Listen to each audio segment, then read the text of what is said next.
I hope you're all doing well. To all our VOD watchers, hope you're doing good too. We are playing more Legends of the Round Table today. We are just about halfway through the game, and so we'll be starting off with the story of Tristan and Isolde, which is one of the more famous stories of the entire Arthurian corpus. One that I think really doesn't get its fame in the modern sort of imagination of Arthurian-y stuff. Right, like, Lancelot gets a lot, the Grail Quest gets a lot, Gawain and the Green Knight gets a lot. Tristan and Isolde, not so much. You know? So I am excited because in the Middle Ages, Tristan was one of the most popular figures, and his story is very sad. So let's just be prepared for it's probably going to be sad. And we'll see how it goes. But yeah, I've been thoroughly enjoying this game, and they did just push a big update to it, so we'll see what changes came through. I didn't actually look at the patch notes, but hey, that'll be interesting. So if you are enjoying this, do make sure you say hi. And yeah, we'd love to see everyone on the live because it's more fun when we're all here together. Collective effervescence, you know? Even as far as Germany, Tristram Saga, there's an Old Norse prose version.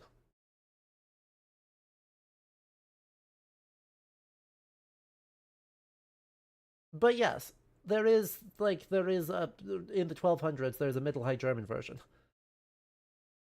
Christian und Isolde by did do Gottfried. Do we not have a full name for him?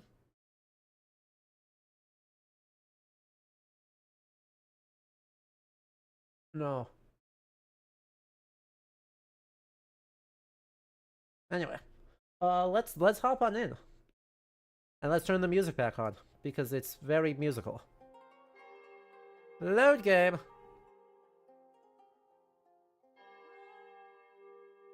We also need to get some of our older knights killed off, which I know sounds ominous. Like, I know it sounds ominous for us to say, like, hey, you know what we should do? Get them killed off.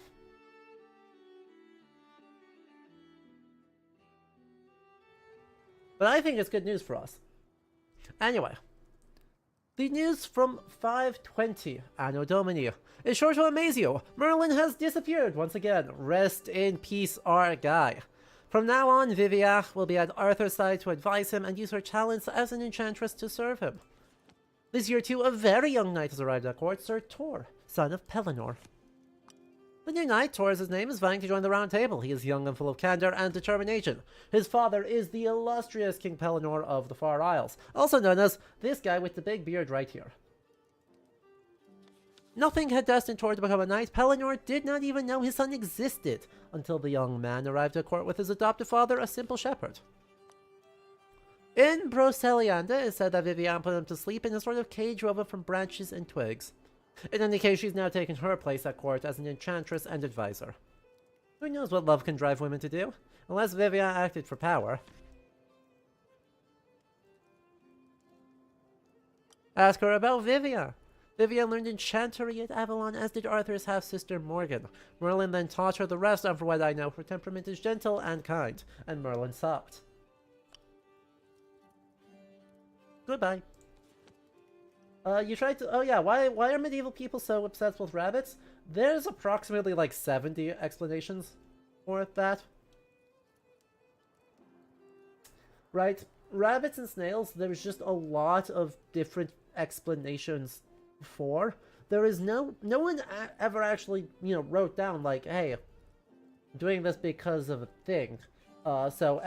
Explanations have ranged from meme culture to social commentary of various issues, to pastiches based on just medieval fablio, kind of oblique narrative references in the style of, you know, Reynard. There's plenty of those. Right, all of those are very plausible explanations in their own ways, but we really don't know for sure. right? There's definitely universes where it's just they thought it was funny, and other people thought it was funny, and so they did the medieval version of click repost, which is to say, made their own. You feel like the Disney movie did him a bit of a disservice? The Disney movie version is a very, actually pretty darn faithful adaptation of T.H. White's version. Like in the Once and Future King, Kay is not good. And T.H. White's version is itself inspired by the sort of harsher critiques of Kay in Thomas Mallory. Because Mallory doesn't super like Kay. He kind of, you know, especially in the early days, Kay is very annoyed, very boastful, very easy to anger, or all things present in Mallory. And then he becomes seneschal, and his main job is to get beaten up by every newcomer to the round table. That man is not Welsh Ultraman.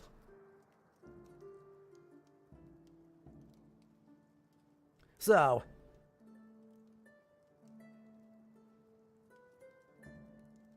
exactly. No, it definitely, let me be clear, also, not done super good. Not done super good. Not done rather dirty, in fact. Two odd cards of the same value from different seasons. Well, we can't do that. Huh.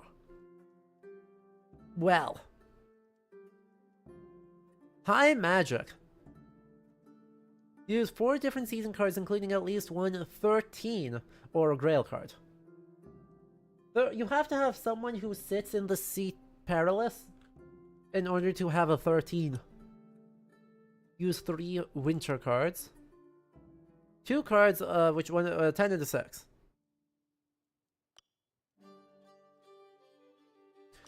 These are... I really... Huh.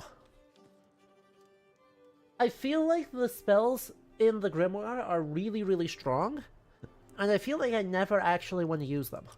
I feel like that's just never how I want to use an 11. You know?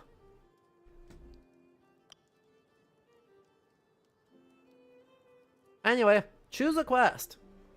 We have so many options. Tristan and Isolde. Mark, King of Cornwall, comes to Arthur's court asking for the help of his knights. His nephew Tristan has fled with Mark's own wife Isolde. Mark is convinced of her adultery and Tristan's deception. He is determined to find them and punish them accordingly. So, the version we are using is the 12th century French version. Right, Barreau is the oldest, I think it's the oldest version of the story that survives. Late 1100s, and yeah, this is gonna get spicy.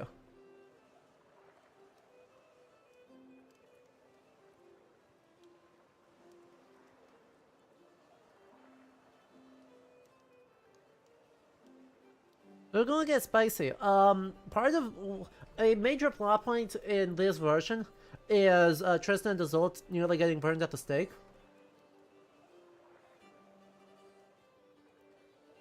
So...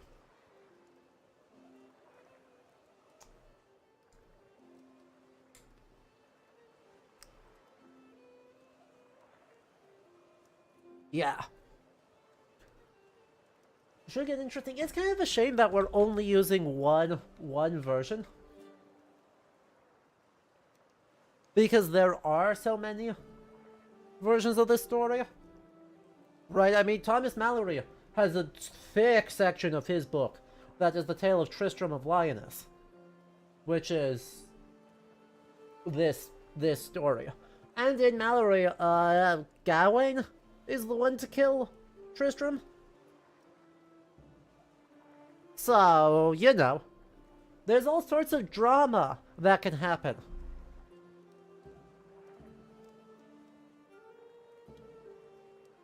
There's so much drama available. Anyway, sir. What are your stats? Wisdom 2, not awesome. Courtesy, great, fine, good enough. Will, okay.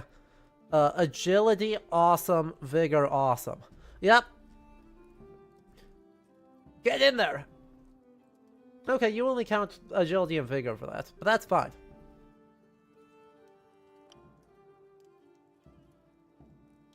That'll be courtesy and will.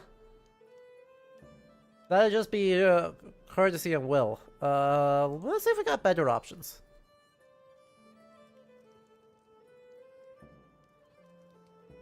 I mean, that's literally just courtesy. So, that ain't it. Get away! Courtesy, good. Will, good. Agility.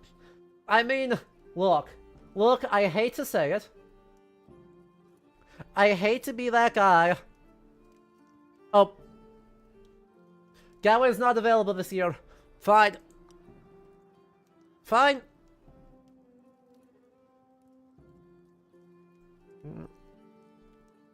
See, I thought... Oop. Pellinor, get in there.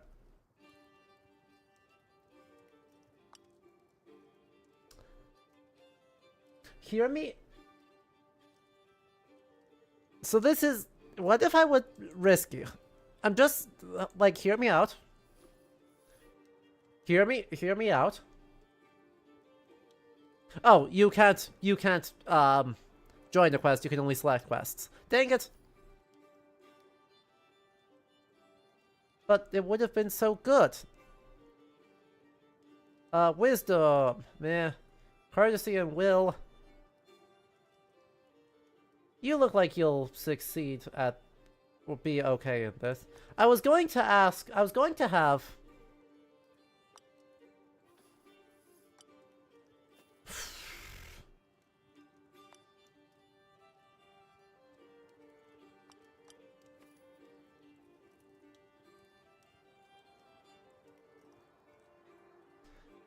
Wisdom and vigor. Okay, but like I don't have... But like I can't actually send Arthur on the quest.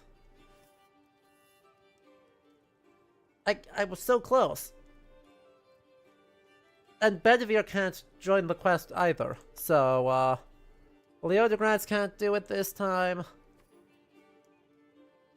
You're garbage at these.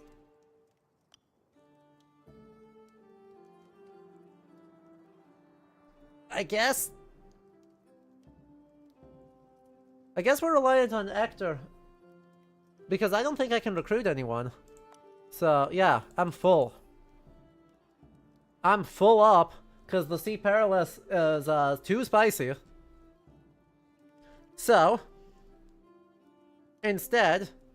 Gawain, what do you need?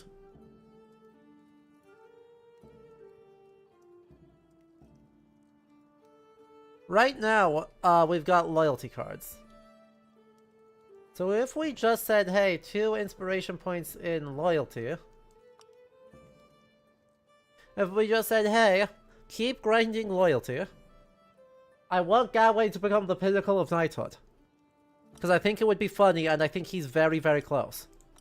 I mean, look, he's already basically able to guarantee that he beats a Strength 30 challenge. I just need a big card. I need like a 10 plus on love, and I've got one of them. So I just need to get the other one high enough that we've got one of these two high enough that I can just bulldoze it. And prowess is all, like, prowess is fine. Loyalty is fine. They're both equally good. Let's actually do tournament, though. Sir K, what are you up to? You are training. Is there benefit to you doing training right now? Yes, that's a level. Training is a level up. Gracias, what were you up to? Domain?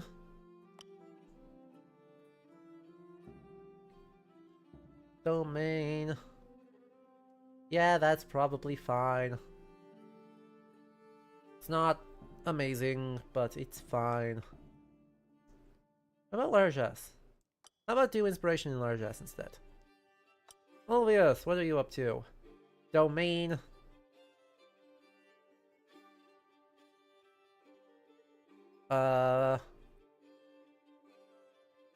What if we instead did...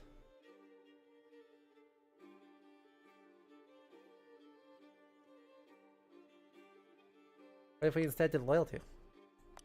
Arthur is doing Arthur things. Training.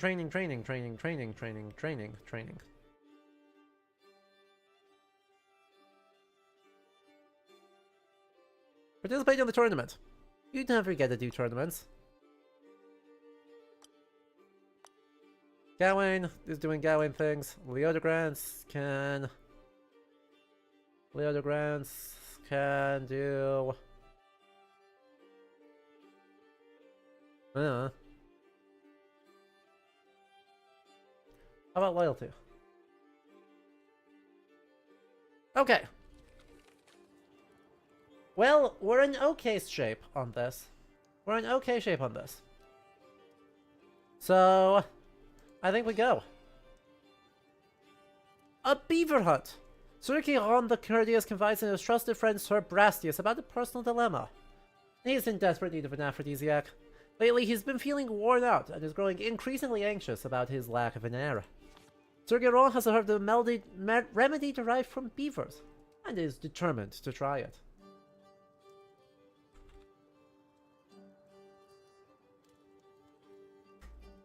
Well, you know what time it is.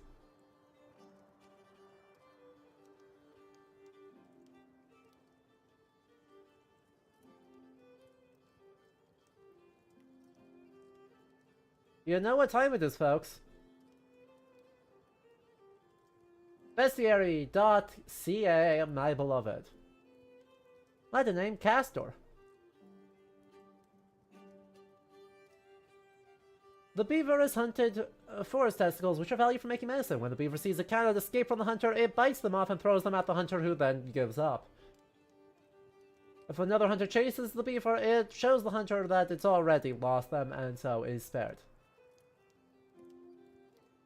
Medicine called Castorium is good for treating many sicknesses. It helps those who have epilepsy or cold evils of the head. It cures palsy of the tongue and restores speech. If mixed in wine, it revives general palsy of the body. Taken with food or drink, it covers the brain. It can wake a man from sleeping evil by making him sneeze. Anointing the head with it promotes sleep. It's an anti-venom.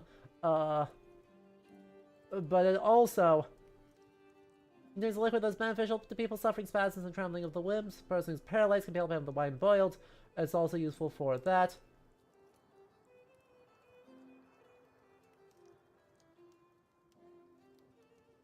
Poor beavers. Yeah.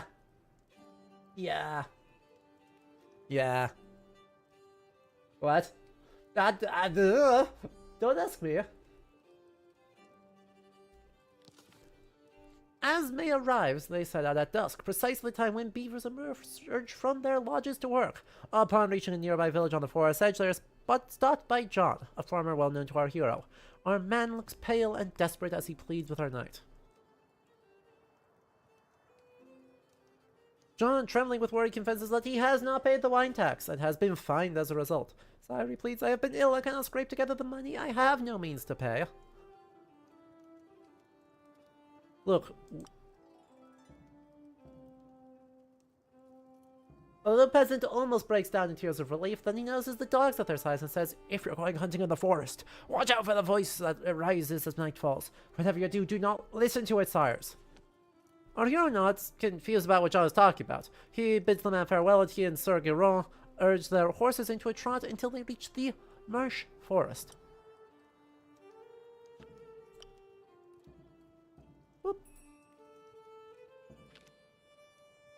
The knight leads confidently through the pathless forest as a tricky maze to navigate. Before long, they reach the edge of the marsh. Leaving their horse behind, the two men venture farther on foot, following the hounds. Suddenly, the dog stops, distracted by the scent of carrion. Sebastius will now have to rely entirely on his own tracking skills.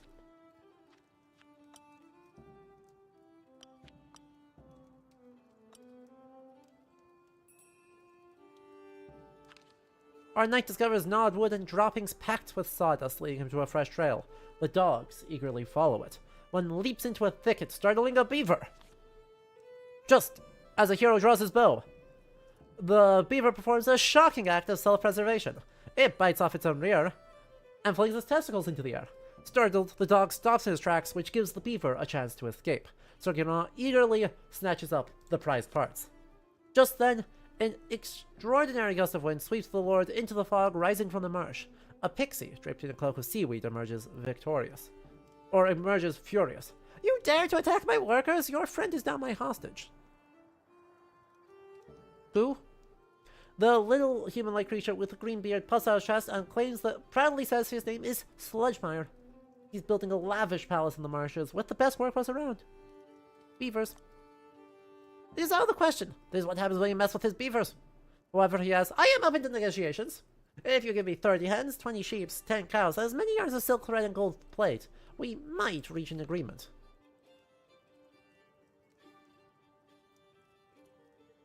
How do these crafty creatures know that humans are only interested in that part of their anatomy? So I'd rather give them up than be killed.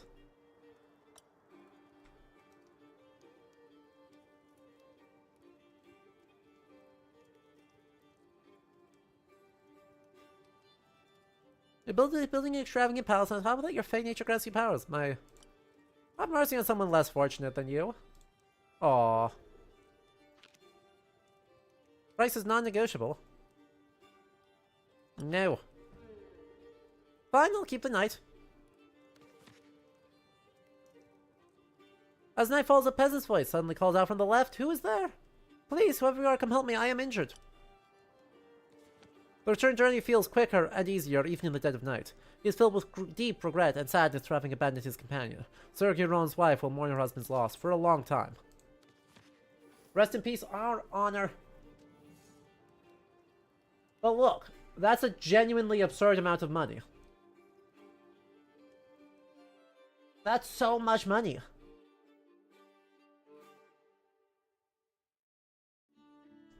You didn't really think I was going to pay that much money. I should have gone with it. Worst case scenario, he died. God, imagine how unlucky that would be. Hi, we go to hunt a beaver. An animal that's only about like that big. And we both die. Arthur and Guinevere were receiving Mark, King of Cornwall, on a matter of utmost right? importance. And the gold plate. Glorious one, you alone can save me. Not even one of our actual guys. We lost a friend who is not a knight of the round table. Giron, not one of my guys. He's just a different knight.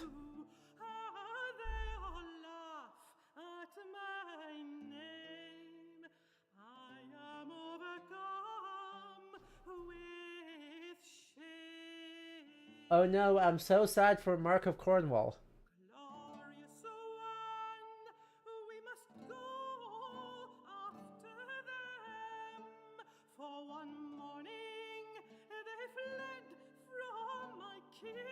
I have no sympathy for Mark of Cornwall. In like every version of the story, he kinda sucks.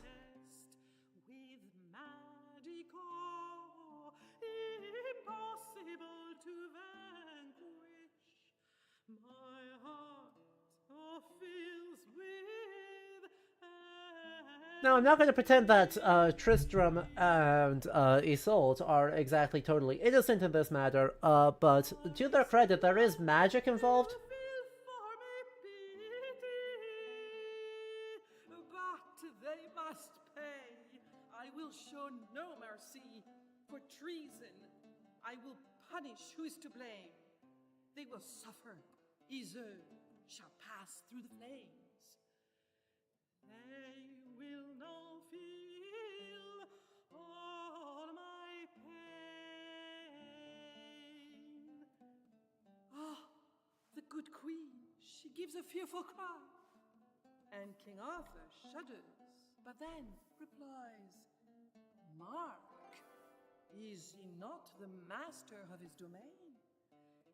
His pain and his sorrow shall not be in vain. My man will clear your good name.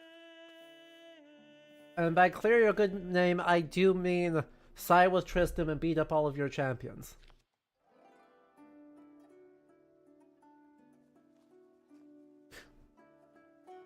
I probably shouldn't say that out loud, huh? Arrived in Cornwall, Mark's kingdom, and Oops. No, I skipped. I didn't mean to skip. That was my fault. Anyway, it is now the end of winter. Hello, who are you? in front of the kingdom's imposing castle, a knight is deep in thought, absently watching his horse graze. He has a dark complexion and hair black as night, with a graceful bow. Yeah, Palamedes, my guy! This goodsman's name is Palomides. He is a vassal of King Mark of Cornwall. Okay, wait, I don't want to actually hurt this guy. I want to recruit him. Heck. Like, I like Tristram. But I also like Palamedes. It is an honor for him to meet the knights of the Round Table. I do hope you find Tristan and Isolde, he adds gravely. Palomides comes from a faraway kingdom, where rain falls only a few days a year, and cold weather is unheard of. In his many years in Britain, he has only ever served King Mark, whose many qualities Palomides appreciates. Right? The knight frowns pensively. He explains that this method has always puzzled him as a way to determine guilt or innocence. He truly doubts that such brutal means can be the way heaven reveals the truth. He did his No. best to dissuade Mark about the ordeal, Game. but the king's vassals, led by the dwarf Frossen, had planted the Game, idea you... too No. deep in the ruler's mind. No, no, no, no, no, no, no. No. No.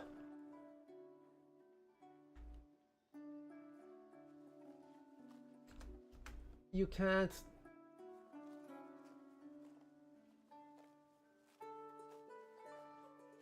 You didn't have to. You didn't need to.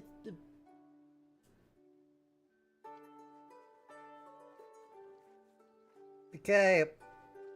So Forza is a character from the 12th century version of the story. But like,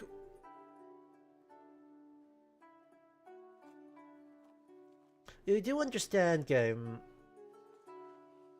that in all circumstances where we have a physically marginalized person engaging in giving malicious advice in medieval literature that is overwhelmingly associated with anti-Semitic tropes used to justify continued marginalization of Jewish people in the Middle Ages, right?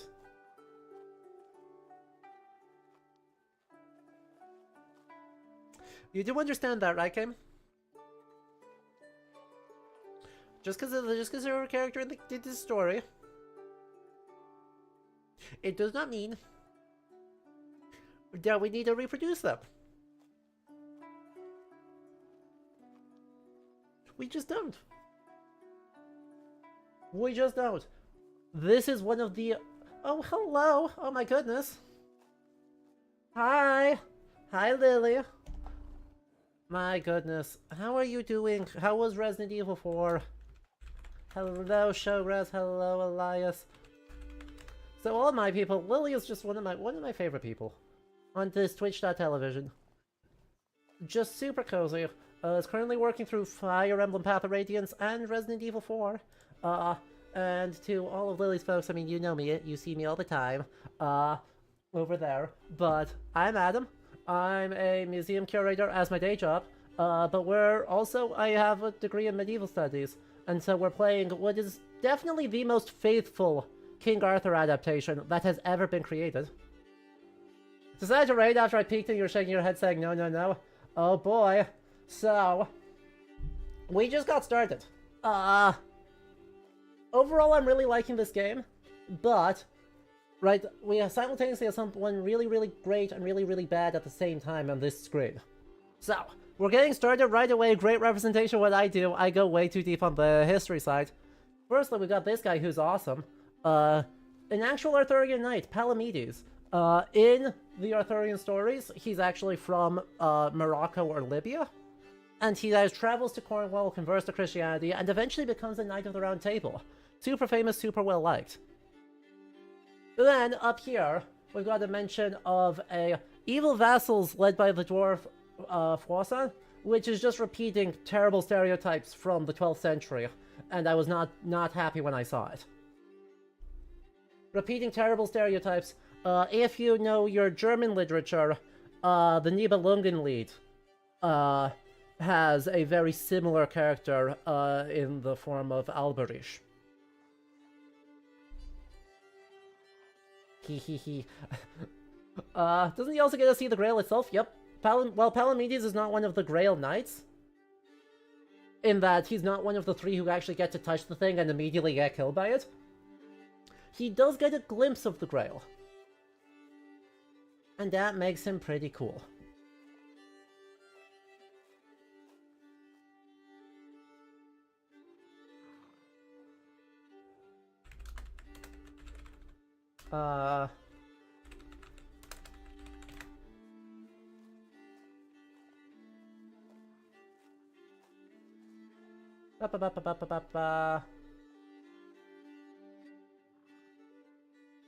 Something.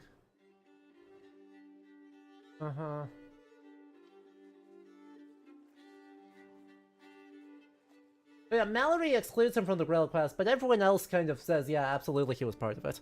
But he's so cool. He has always held his king in high esteem. But yeah. But for some time now, Mark has been far too influenced by his Why does parents, Mallory exclude him? as their self-appointed spokesman.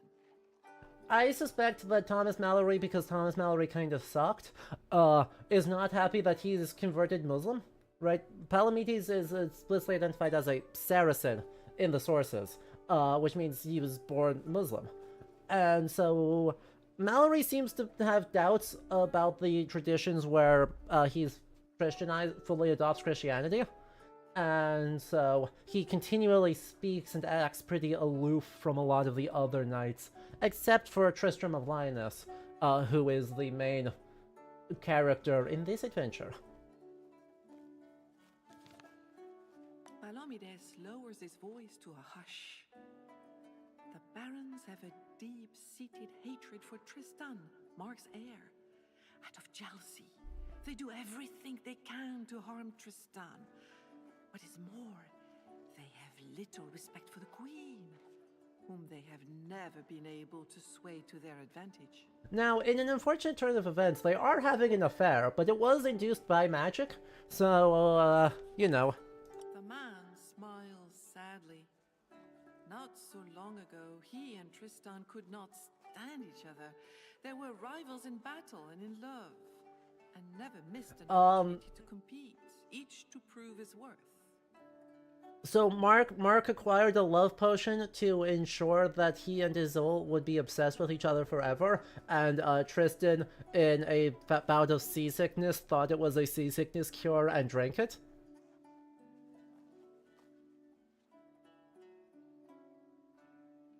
This was while they were crossing back after,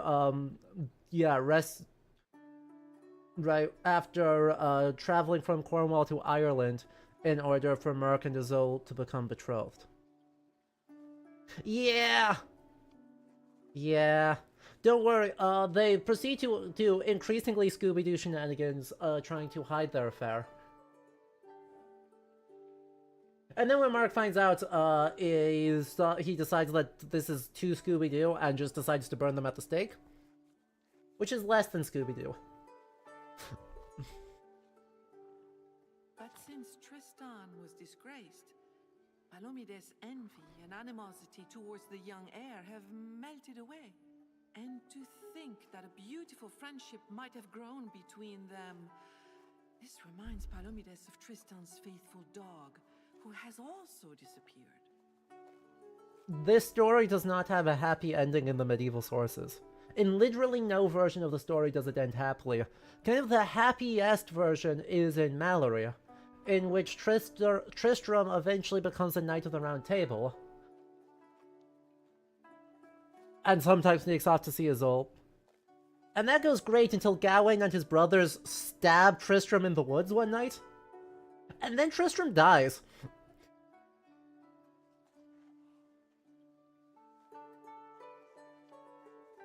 There's kind of a trend in Mallory of Gawain and his brothers. I think Mallory thought Gawain was too cool and needed to make him suck more. And so he just kind of goes around stabbing people. He stabs Tristram. He tries to stab Lancelot. He gets killed by Lancelot because Lancelot's better than him. And I don't care, I love Gawain anyway.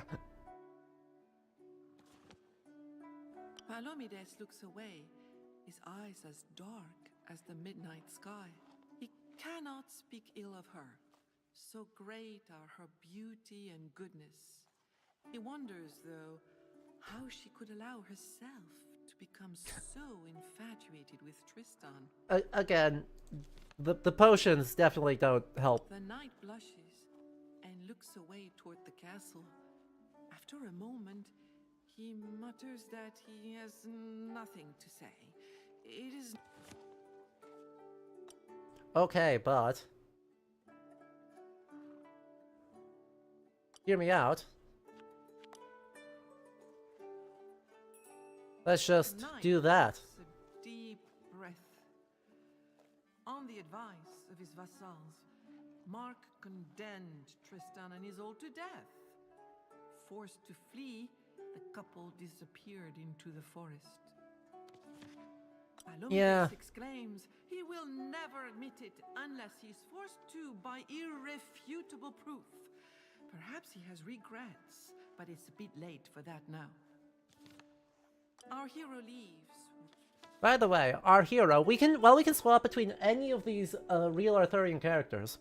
Right, we have Arthur's adopted dad, Sir Ector, Morgan Le Fay's husband, Sir Urien, the King of the Far Isles and Protector of the Grail, sort of, kind of, King Pellinor, also known as the guy who broke King Arthur's sword, and we have maximum gender, Sir Celan. Lady Knight, Lady Knight, Lady Knight.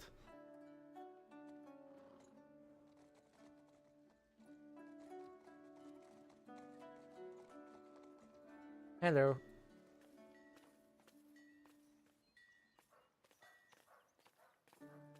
The castle courtyard is bathed in soft spring light. In a covered section, a maid is counting the last of the winter provisions. Not far off, a dwarf sitting on a haystack drinks a pint. The woman seems too well dressed to be a servant. But then, why would she be doing such a task? Hello. She welcomes our knight with a soft yet warm voice. Her name is Brungain. Hello, Sassy Catastrophe. And she is Queen Isolde's lady-in-waiting. Of reserved temperament, she seems embarrassed to have to answer. Come on. The maid smiles mournfully. Since the queen disappeared, she has neither slept nor no. eaten. Pellinor Such is not her Percival. anguish.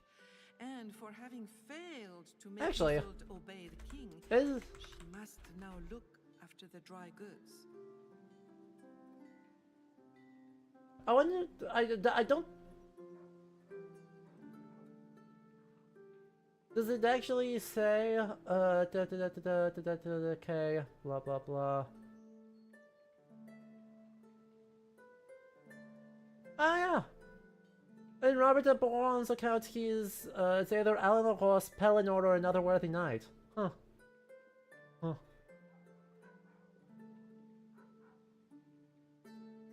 But you know, Tor, who in that tradition would be Percival's half-brother, is one of the knights we can recruit now. So, that's cool.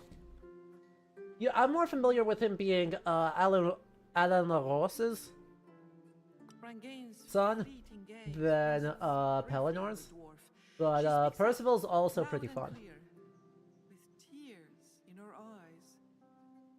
The queen is evil. Yeah. And quick to lie. Yeah. Arrogantly and dishonorably against our king. Why don't you tell us how you really feel? Breathlessly, Brangena gives a slight shake of the head as if to say no.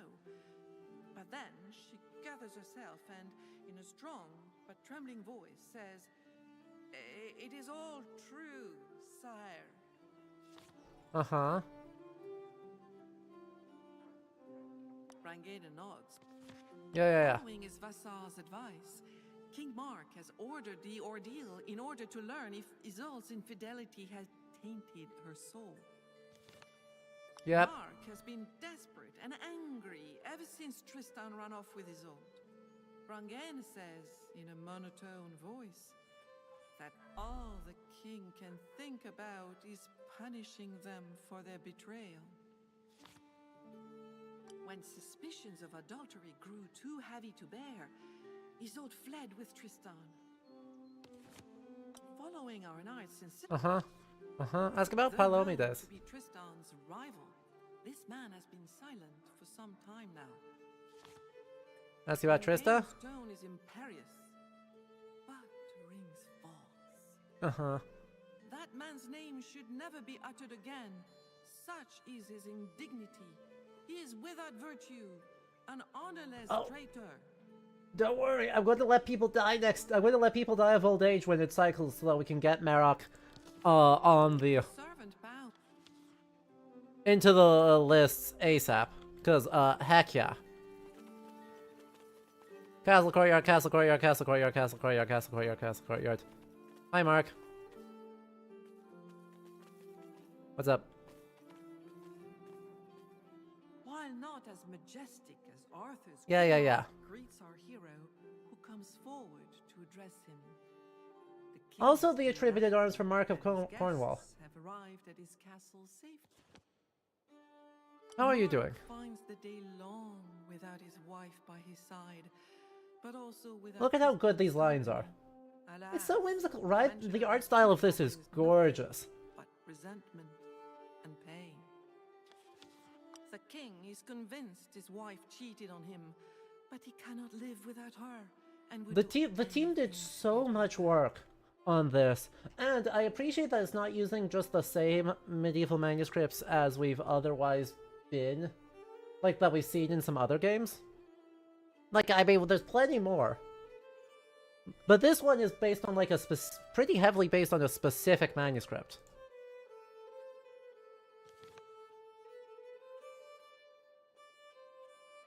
Which, funnily enough, we have emotes from.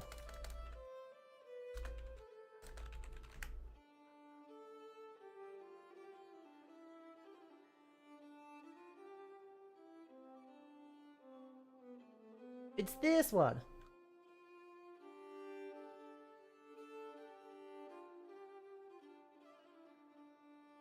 Which has a lot. Right, I mean, slightly less horrifying people. Not the most horrifying people. But, there we go. Hello, Liger. Right. There's a handful of us. There's a handful of us. But yes, history is a kind of niche content on this Twitch platform, huh?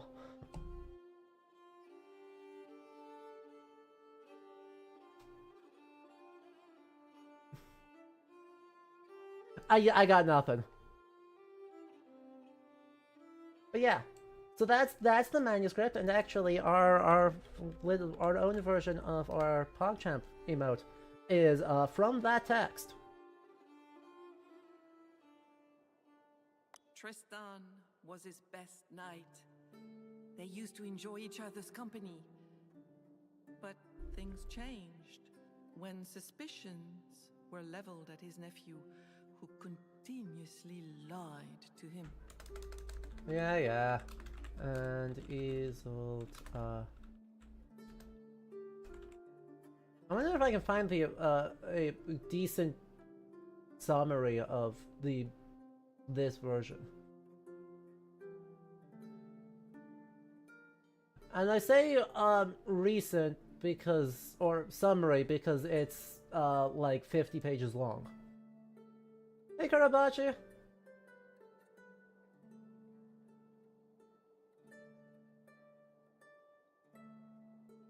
Alright, this is based on this text. The Romance of Tristan and Isolde. And yeah, so the first part tells of the marriage of Mark and Isolde, the discovery of the love potion, the falling in love, and their discovery. And then we're kind of right here in the story, where they have fled into the woods of Moroi. Project Gutenberg, right? That's light reading. That's light reading when I'm not on camera. I know, I shouldn't say that to you. Like, you're like the worst person for me to protest about how that's not light reading. Perhaps the better way to say it is that this is not content.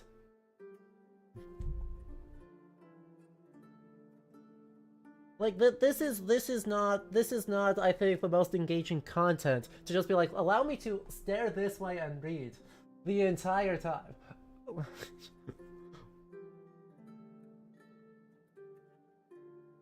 Project Gutenberg is great. I have a couple of issues with it, but they're issues I have with public domain as a whole. But in Remoto, Tristan and Mark are like uncle and nephew.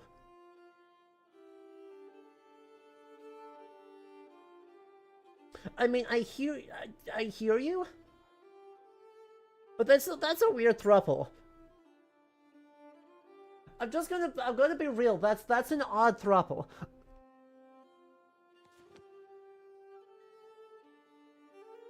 The king does not have much to say, except that Brangane Whoops, is never mind then. lady's maid. Hi, Chanty.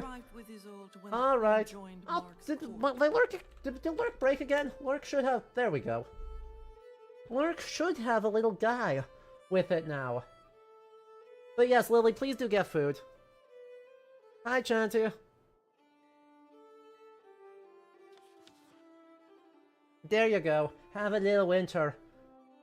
It's from a Japanese, like, 19th century woodblock print, but it's winter.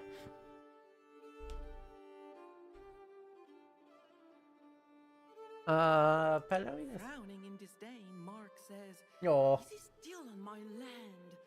Oh, interesting. It's because it typed before it. Huh. All he does is argue with my orders and pick quarrels with Frossen. Fair enough. Our knight bows to King Mark before turning away. For a while it was broken, so, you know, that's always the thing. Where is he right now? I agree with you, he's very good, but I don't know where he is, and that's always worrying. Because, you know, last time I didn't know where he was, I found him in the basement, and then bath time. And by last time, I mean, last night. The dwarf that our hero notices how No! ugly, No! hunchbacked, Stop it! and Stop! deformed the Bad! little man is. Bad! He shudders. Stop it! As the dwarf greets him with We didn't need to do this! grimacing smile. We also don't need to do, the other stereotype here, which is, you know, narratively, this person is extremely untrustworthy. Therefore, physically, the untrustworthiness of their soul is reflected in disability or difference from normative body types. We don't need to do this. It's 2026. The man launches into abundant flattery at the mention of the round table. He introduces himself as Frossin and proudly claims to be King Mark's closest advisor. He is a cat. Cats are chaotic? Certainly. But... And, you know, now that he's not in pain from his teeth, mouth, stomatitis, he is extremely playful all the time. He has so many zoomies. In a honeyed voice, the dwarf assures us that he is marvelously well, and there is no shortage of tasks to keep him busy.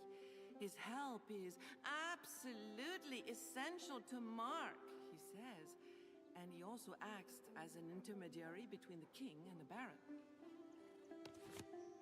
Frossin now feels Mark is a most deserving king, even though before he entered his majesty's service, he had found Mark too indulgent, which made Mark's authority suffer. So, for the good of the kingdom, the dwarf there you are. working to put things right. I just can't see you behind the fuzzy blanket. Hi, you. Hi, Loaf. Hi, Loaf.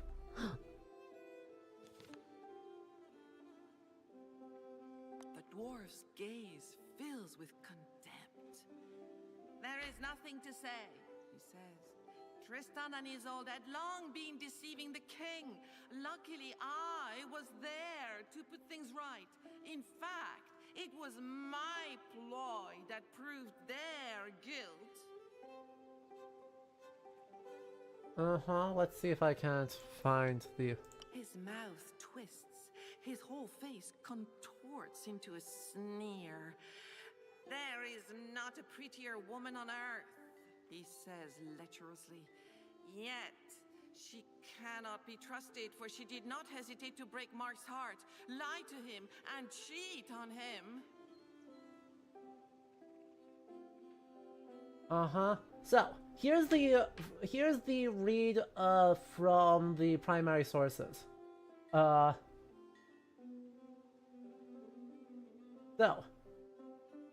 my lords, let us take counsel of Frost and the dwarves, for he knows the 7 arts, which is just the 7 liberal arts. He knows math.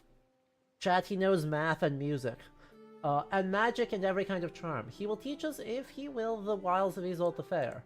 The little evil man drew signs for them, and the characters of sorcery. He cast the fortunes of the hour, and at last he said, Sirs, high good lords, this night shall you seize them both. So they led the wizard to the king, and he said, Sire, bid your huntsmen leash the hounds and saddle the horses, proclaim a 7 days' hunt in the forest, and 7 nights abroad therein, and hang me high if you do not hear this night what converse Tristan holds. So did the king unwillingly, and at the fall of night he left the hunt, taking the dwarf in pillion and into the orchard, and the dwarf took him to the tall pine tree, saying, King, climb into these branches and take with you your arrows and your bow, for you may need them, and bide you still.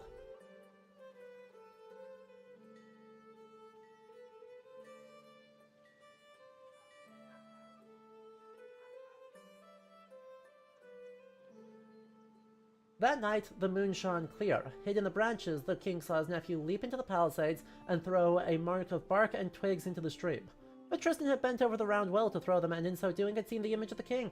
He could not stop the branches as they floated away, and there, yonder in the women's rooms, Isolde was watching and would come.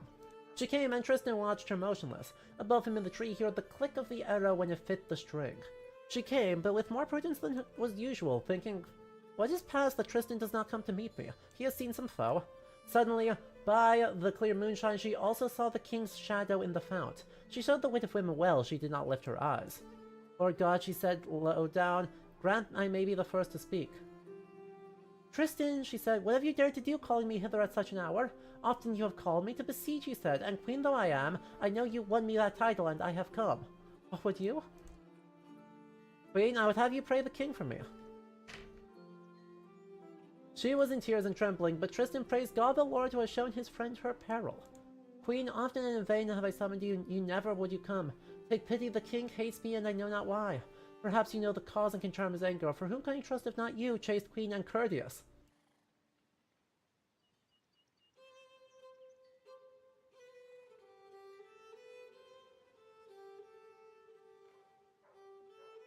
And so that ploy failed, and then, a different ploy succeeds.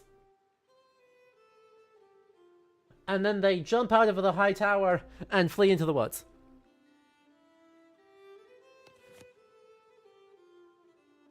This young man never made a good impression on him. Tristan may be the king's nephew, but Frosin thinks he's nothing but trouble for Mark and the kingdom. Uh-huh. The ordeal is a good thing. The king's reputation is at stake. Indeed.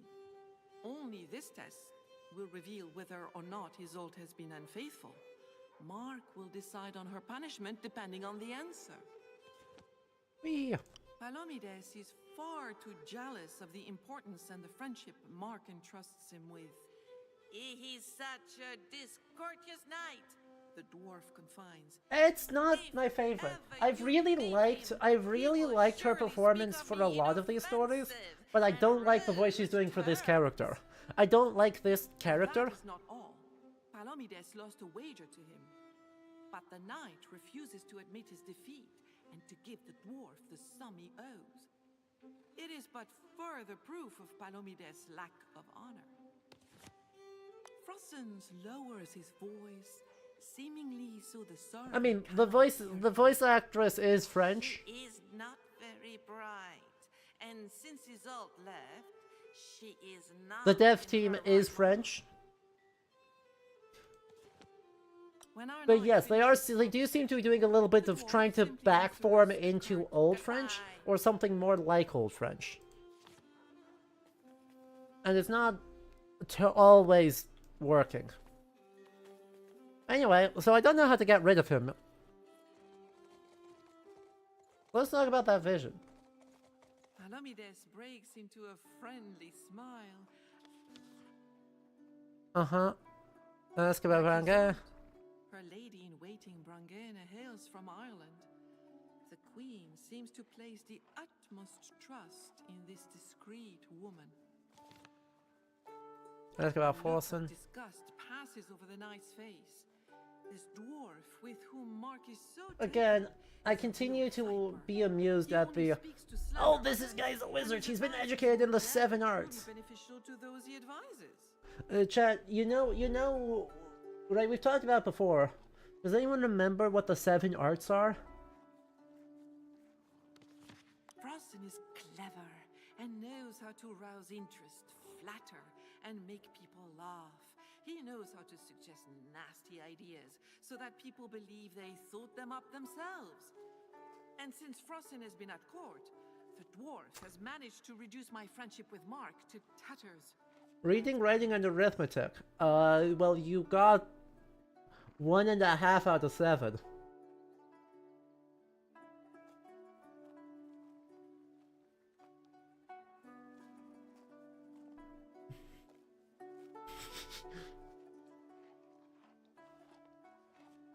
So, right, the 7 liberal arts are a group of 3 and a group of 4. The group of 3 are grammar, logic, and rhetoric. And the group of 4 is arithmetic, astronomy, geometry, and music.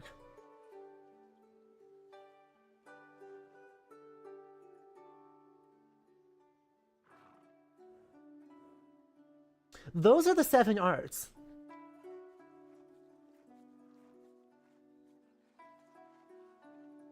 This is fully Miles Edgeworth. There is... What is logic?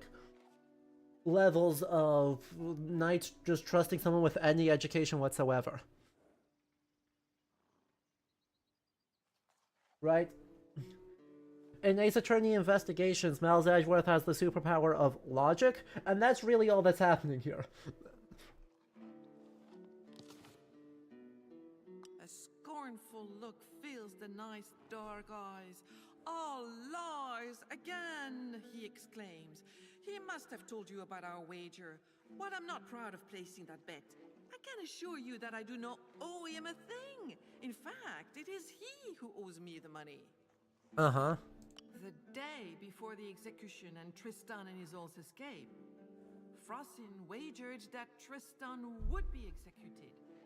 Palomides placed a bet on the opposite outcome. And while Mark did indeed give the order to put Tristan to death, in the end, the young man survived because he escaped.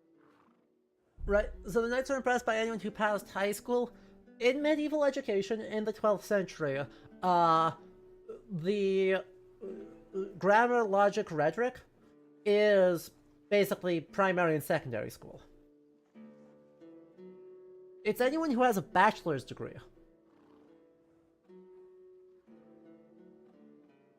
Right, because then you graduate from that to theology as your master's degree.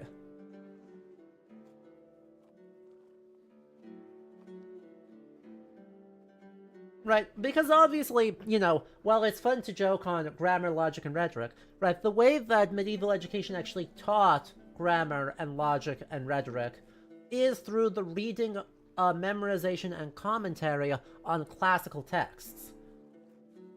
Particularly once Aristotle is retranslated in the 11th century. Aristotle, Averroes, etc.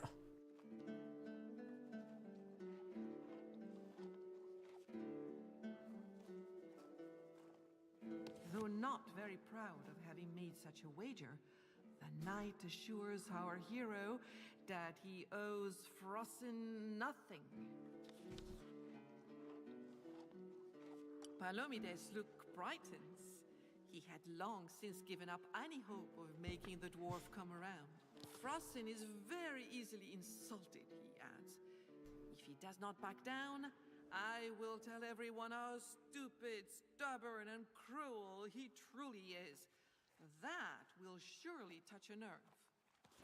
Uh-huh. Our hero Okay, leaves. bye. Okay, bye. Let's see what's over this way. Let's see what's actually in our level. Because, like, right now, we ain't got a ton. Right now, we haven't got a ton. The path is lined with hedges of hornbeam growing in rocky ground.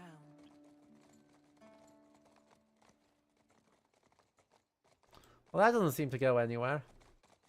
Except we can keep going down.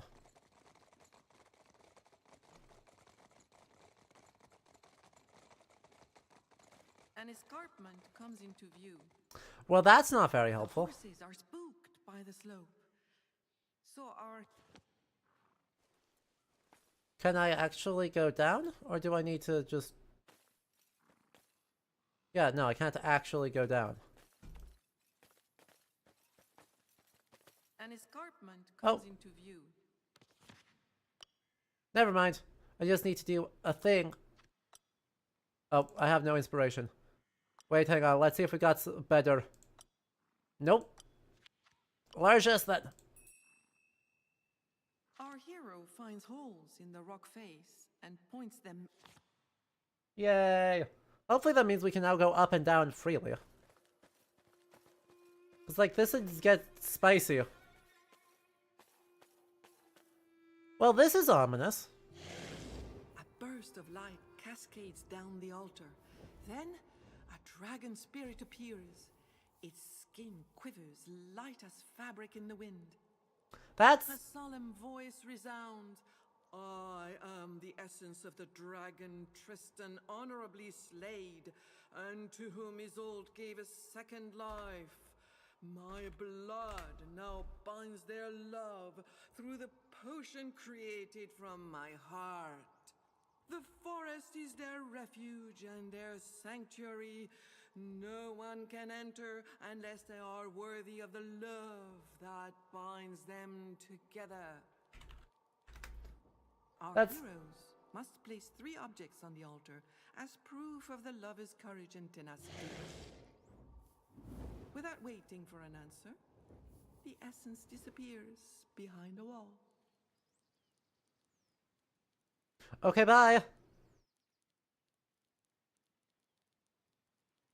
Okay, bye.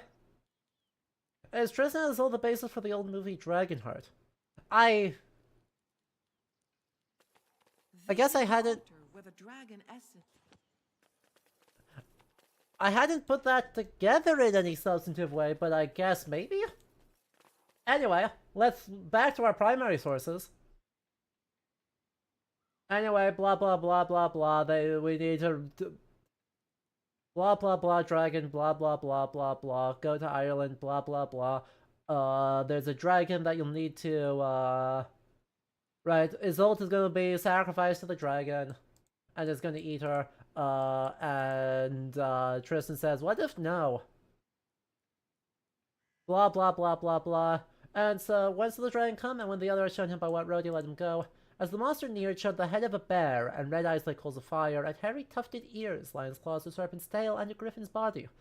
Tristan charged his horse at him so strongly that through the beast's mane stood with fright, yet he drove at the dragon. His lance struck its scales and shattered. Then Tristan drew his sword and struck at the dragon's head, but he did not so much as cut the hide. The beast felt the blow. With the claws he dragged at the shield and tore it from the arm. Thus his breast and shoulder. Tristan used the sword again and struck so strongly that the air rang all round, but in vain, for he could not wound the dragon. Meanwhile the dragon vomited from his nostrils 2 streams of loathsome flames, and Tristan's helm blackened like a cinder, and his horse stumbled and fell down and died, but Tristan, standing on his feet, thrust his sword right into the beast's jaws and split its heart in 2. Then he cut out the tongue and put it into his hose, but as the poison came against his flesh, the hero fainted. Like, I mean, I feel like that was just on you. But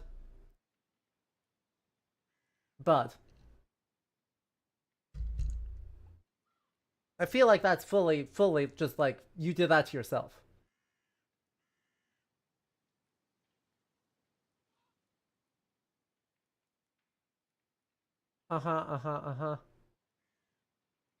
Virtue of Minerva said, I know you're the true slayer of the dragon by our satchel of fell and cough its head, etc., etc. Time is short, but you, I think, can cure me in 2 days. I'll come from the dragon that conquered his soul, and then the satchel, perhaps I shall reconquer her. Got a bath and balm and other stuff.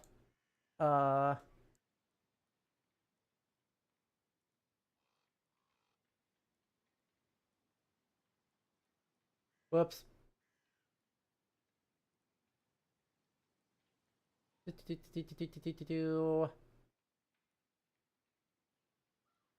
And then, where's the other half of it? The dragons. Okay, it's just the dragons. Just the dragons.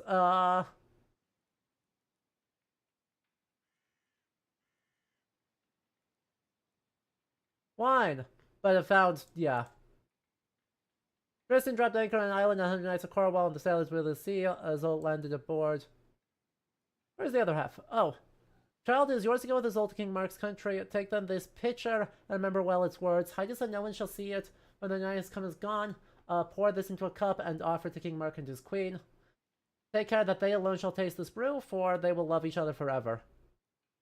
And, you guess how that goes.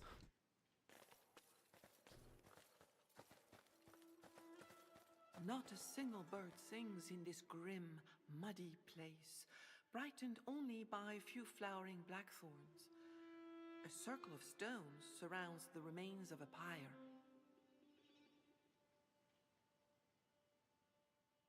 Shakespeare cribbing again? What now?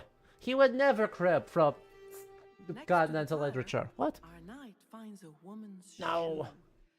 Though the heel is burned, the rest is intact. Welp. Welp. The blaze did not spread beyond the lower part of the pyre, made of kindling. Something must have happened to put out the flames and keep them from consuming the wood.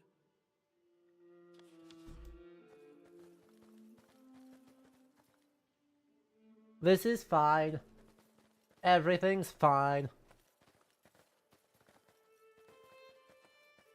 Can I climb back up? So, like... How do I get out of here? Nightingales in song make this ancient Blah, blah, blah, chapel blah, blah. vibrate with joy and love. Its aura of peace contrasts with the austerity of the place where the pyre was. Okay, but like, how can I leave? I'd like to leave. I'm currently a little bit stuck. I seem to be a little bit currently completely, totally trapped. At the bottom of this escarpment. When I really kind of need to be at the top of it again. You know? I'd love to go back up to the top. I would love the option to climb. Heck, I'll even make a check for it. Just let me up. Bees!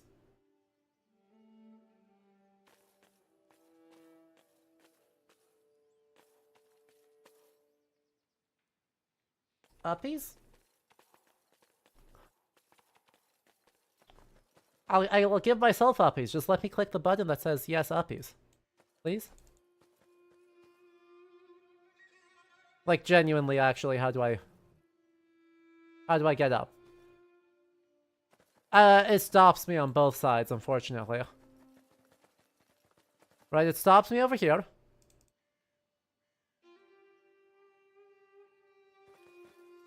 And... it...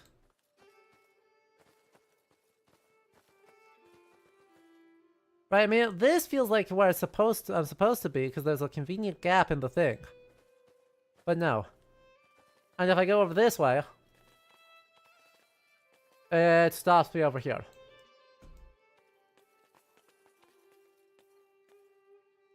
I don't think this is helpful. The half-burned shoe is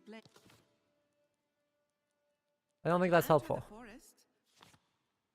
Yeah, okay, so that's not helpful at all. Also, I would rather have kept that shoe to present to other people first. I'm just saying. The blaze, they... Okay. Why?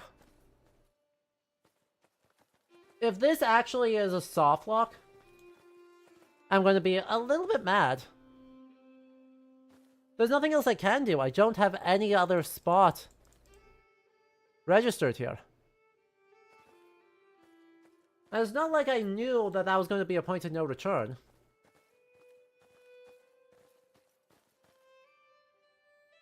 I feel like that's not supposed to be a point of no return. Because that's like our first time where we're getting the question and like the stuff and the thing. Like actual information about what happened. But that's not letting me do anything, so...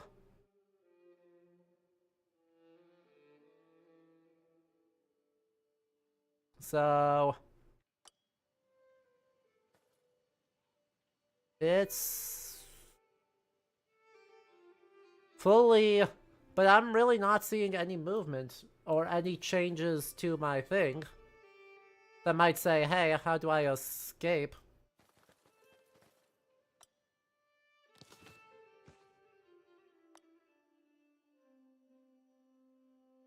Like, that doesn't make sense to me. That it's like, oh yeah, this is now fully stuck. You're stuck now. Get wrecked. Get caught. Goodbye. Because, like, there were lots of paths I could have gone. There were lots of other paths to go. This is the second time the game has kind of done that. Where there's a check that it is not like, it doesn't warn us is like a super major lock yourself out of endings. And it's just a binary. Either you do it or you don't. Like, I don't seem to have a way to climb the escarpment again. So... cool. We're gonna try something then. This may go very badly. we're gonna have to do this. Never seen him again. Never did anything. 521. Tragic. We're gonna just reset the year. We're gonna reset to a previous year. We're gonna set everything again. We're just gonna try again. And just try to not do that, because apparently that's a thing.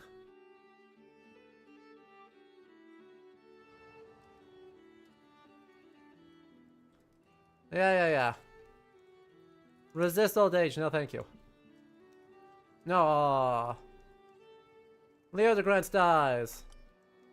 No. Okay. Band of Benwick. Gaharris and Lamorak. Anyway, Vivia.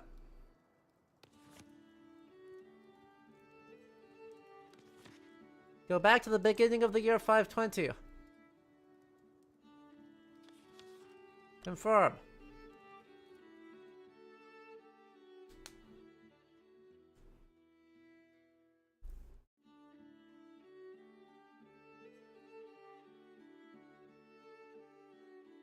Not my favorite, but it works. We're gonna make it work.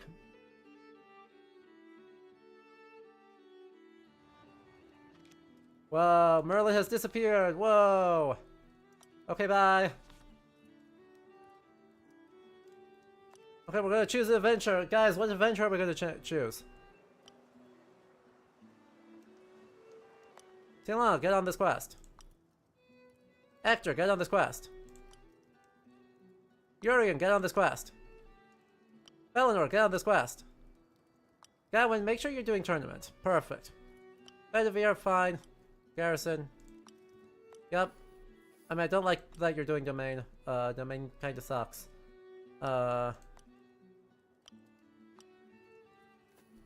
Training, fine. Yep. Perfect. A remedy for our wife? Sir Ulvius has begun to suspect his wife of being unfaithful, though he has yet to find any solid proof. For some time they've barely been speaking to each other, and the lady's health has been rapidly declining. One night she falls seriously ill, her body turning a deep feverish well. No, he's fully locked inside a tree. Frantic with worry, our hero knows he must act. One morning his wife's maid tells him that an old enchantress deep in the adventurous forest in Anglia may have the cure he seeks. The knight wastes no time and sets off the very next day. Gee, I wonder if there's going to be an adventure in this forest. After traveling through a grove of oaks, he follows a path that leads him to a small garden. There, seated on a stone bench, a woman dressed in a long cloak holds a basin of water. She greets Sir Ulvius and introduces herself as Sebile. She's a fae, a seer who can read the past and the future in the patterns of tree bark, the whispers of the wind, the glow of the stars, and the ripples on the water at dusk. You may ask me one question, sir. We'll see what the spirits have to say. I also make potions and remedies. She'll require a touch of basilisk venom.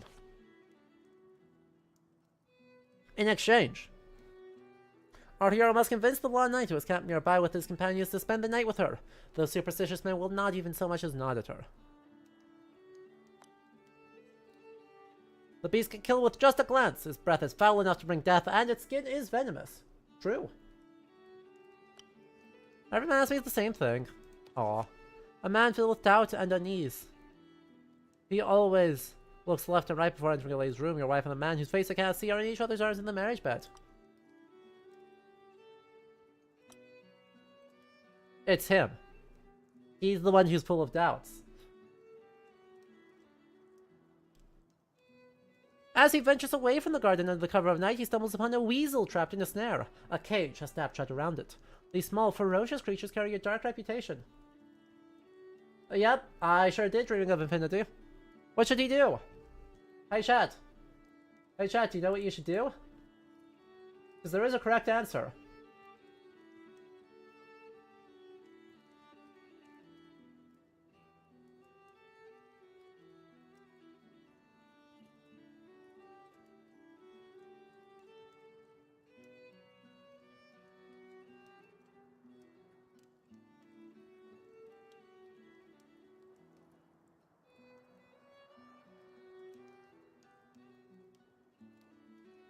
Chat, do you know the correct answer?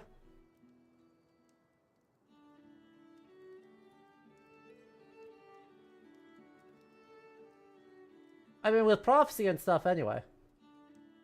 Save the weasel because it will defend them from snakes? The only animal that can directly kill a basilisk is the weasel. The weasel enters the cave where the basilisk lives, causing the basilisk to flee, but the weasel catches and kills it. Sometimes the weasel may itself be killed in the fight. Basilisks are afraid of the rooster and shudder when they see one. The crowing of the cock causes revulsions of the basilisk, from which it sometimes dies. Take that weasel! Ow. Please don't. Take that weasel!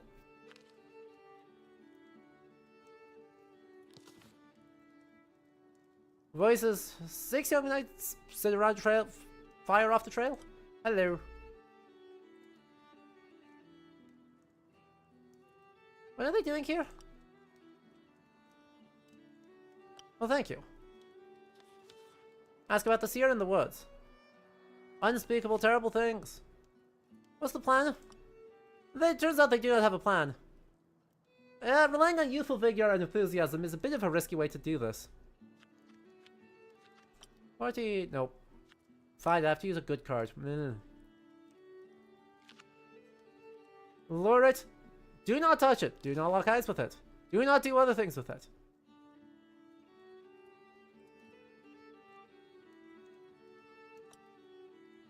Here's beet red. Uh-huh. Come now, what's the worst that could happen? Come now, what's the worst that could happen? Honestly. Starts to gain confidence as he speaks. Alright, I shall give the lady what she wants.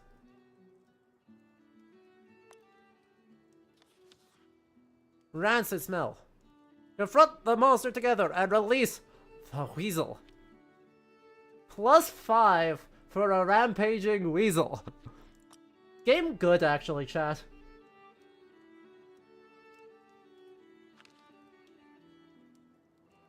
The weasel is let loose, causing chaos! The warriors rush into battle with the monster. Our hero stands out, striking swiftly and mercilessly. Their bravery earns them a victory without any casualties. Sir Ulvius collects the venom, carefully dripping it into a stoneware jar. At the back of the cave, the knights uncover a treasure, which they eagerly divide.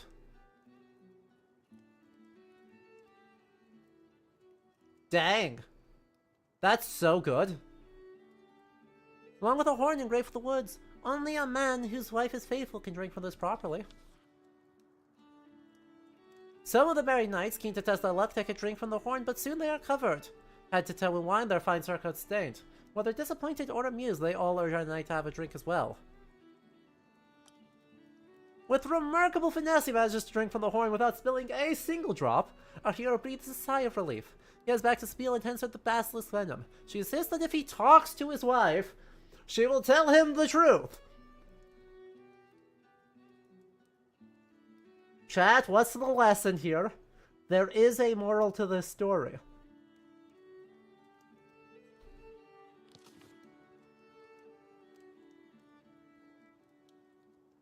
Sire, I knew you were suspicious. It was that fear on your silence that made me ill, but rest assured I have never been unfaithful.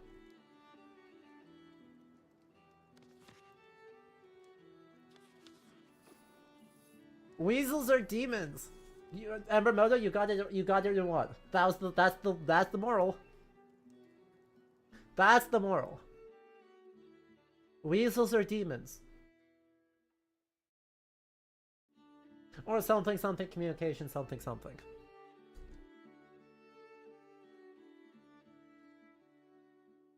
What? Trusting. It's difficult sometimes, but trusting partners and prospective partners? Arthur and Guinevere were receiving Mars. Skip! We already saw this. Anyway, hello. In front of the with a great. Hello. It is an honor. Palomide. We're just gonna quick pull through some of these. Thank you. Palomide. Yep. We already saw these. We're now just trying to de-unsoft lock ourselves. The knight blush. De-unsoft lock. Largesse. Largesse. Does any of you have better? Wow, a 16 base. Wow, okay. Yeah, well, all of you have a better. The knight takes a deep. Yeah. Our hero leaves. Okay. Hey, chat. Weasel or honey badger?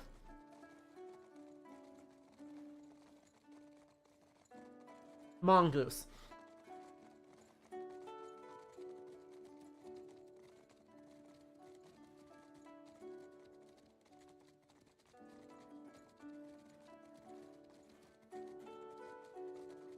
Ferret! That's a good answer, too. Do I want to know... Huh. I guess I didn't have leper outpost on the, list of things. Hi! The lepers answer with an incomprehensible grunt. They seem to want to be left alone. But they Uh-huh. We hear the sound of clappers announcing the passage of a group of lepers. They're deformed, white and flesh is You say- gnawed away by the disease. You say They canes. walk, leaning heavily on canes, begging for alms. They inspire fear and mistrust. Okay. So, right, historically they inspired fear and mistrust because people thought leprosy was contagious. It's really not. In this particular case, they're inspiring fear and mistrust because they all have sticks with knives strapped to them. I'm going to observe that the spears Most or alert, sticks a with knives on them. uniform leper wears a lock of blonde hair around his neck. He calls out to our hero, "Knight, haha! What are you doing here? Do you plan to chase us away or torment us?" No. The leper relaxes but does not apologize for his routine. Uh-huh. He introduces himself as Yeah. Arthur, leader of the lepers. You might say king of the Makes lepers? the most ridiculous curtsy. Their names are Gawain, Kay, Griflet, Orion, Pelinor, Sagramor, Bodwin, Bediver, Ector, Leodegrance, and Ulfius. So say law is not on here. Nah. Stricken by illness, mistreated by all, Arthur and his companions would like more than anything some... What? Arthur sniffs loudly. They traveled the kingdom begging for alms. They used to flee from people's hatred, but now they are armed and not afraid to defend themselves. Uh-huh. The leader of the lepers has heard Uh-huh. all about it. I'd love that lock of hair, though. Everyone knows that Which presumably King means I need to get some food. Strach's nephew has run off with Uh-huh. The lock of hair belongs to the most beautiful woman on earth. The leper sneers. Come on. Arthur's laughter rings out like a maniac. He utters words that make no sense, only marks names that a man's eyes are wild with delirium. Uh-huh. After a few moments, he regains his composure and shrugs, as if what just happened had already slipped his mind. Okay, can I have it? Arthur shakes his head. The leopard twists his face. I mean... Arthur scratches at a pistol. Okay. I would love to. Oh, I can't. I have to use Pelennor for this. Fine. Fine. Visibly agitated as the knight tries to convince him, the leper chief finally grabs the pouch of coins. There went half of our money. He hands over the lock of blonde hair from around his neck. As our knight turns away, Or I can just pay an absurd amount of money. I mean, God. Ludicrously rich, ludicrously rich, well, ludicrously rich, ludicrously rich, ludicrously rich. Working on it, okay? And that's the end, so let's go through here. When our knights cross a threshold into the forest, Oh. Well, that doesn't bode well.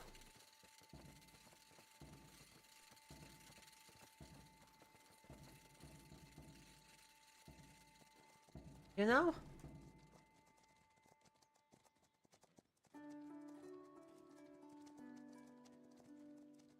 That doesn't bode super well, that we got one of the locks of hair. Or one of the 3 tokens. Presumably the servant has the second one. And then... Palamides break. Uh-huh. The knight thinks he recognizes when he learns Yeah. where our hero found the lock of hair. Palamides turns pale. How can this be? Despite himself, he glances toward the castle. Uh-huh. Who are the lepers? Palamides holds these troublemakers in bad esteem. It is said that their Oh, leader but their was a names were the bad names of man, knights. I even mean, before imitation is the struck highest form of by flattery, and 3 of the 4 of us got imitated. Our hero leaves. Our heroes have arrived in court. Yeah. It's spring. Things are pretty. You understand? The castle court. The Uh-huh. woman. Uh-huh. She Hello. welcomed the Hello. maids, Hello. Rangain's. At these words, the dwarf snarled. Rangain's shoulders sat Uh-huh. Hear more about the Ordoyle. when suspicions of a following our Uh-huh, King Mark. has been- The maid gives a stern look and hastily Oh. Rangain and not Tristan! Okay. Though Alamighties! they The had lepers? only recently moved into the area, probably in search of food. The servant. Hello. It is only as he the man locked in a honeyed Yeah. frozen Uh-huh. dwarfs. Queen His Isolde. mouth twists. Tristan. Young man Frossen has a gaudy look at the sight of the lock of hair. He says it could very well belong to any Yeah. young girl. Totally. As Totally. her chief. It's not a major part of the story that a block of golden hair belongs to Isolde. Anything is possible with that type of man. No, Frozen The sucks. ordeal is a good thing. The king's Palomides, and that is not Uh-huh. Frossen's low. The dwarfs grunts, displeased. He hopes they will leave on their own. Yeah, Otherwise, yeah, he Ramoto, will I'm find there more with sword. you. I'm there with you. When It's our not, knight finishes the it's not great. Then it is the second time they've done this, so it is a thing. Palomides breaks it's, like, into worth a knowing. friendly like Uh-huh. Isolde. A look Uh-huh. of Frossen is clear. Yeah, he flatters. Palomides shakes his head in exasperation. Frossen is not even worthy of a response to these insults. And I don't know that it was These are intended to be a almost point of no return, cutthroats or if the coming game from such a bugged, nasty right? That's the other character, thing. says he. A scornful Uh-huh, what were the terms of the bet? Palomides look. Frossen is. Our hero leaves, raising. Yeah. Now, it seems to me, unless a Tristan is dead, that you have lost a bet. Frossen nods. What do you think? According to Frossen, Mark's knight has not understood a thing. The bet was on the judgment Mark dealt, not on its execution. Frossen does not have this. Uh-huh. How about you just, you know.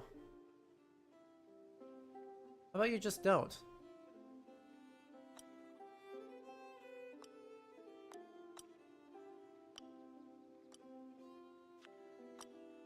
How about you just don't? The dwarf's anger, rekindled by this speech, spurs him to Sorry, action. Palomides. I will go claim my rightful due straight away, he shouts. The dwarf I mean, hurries off. the problem is not Gawain gets captured in his own story, is that the game did not say, oh, you selected 4 people, but you actually only get 3 of them.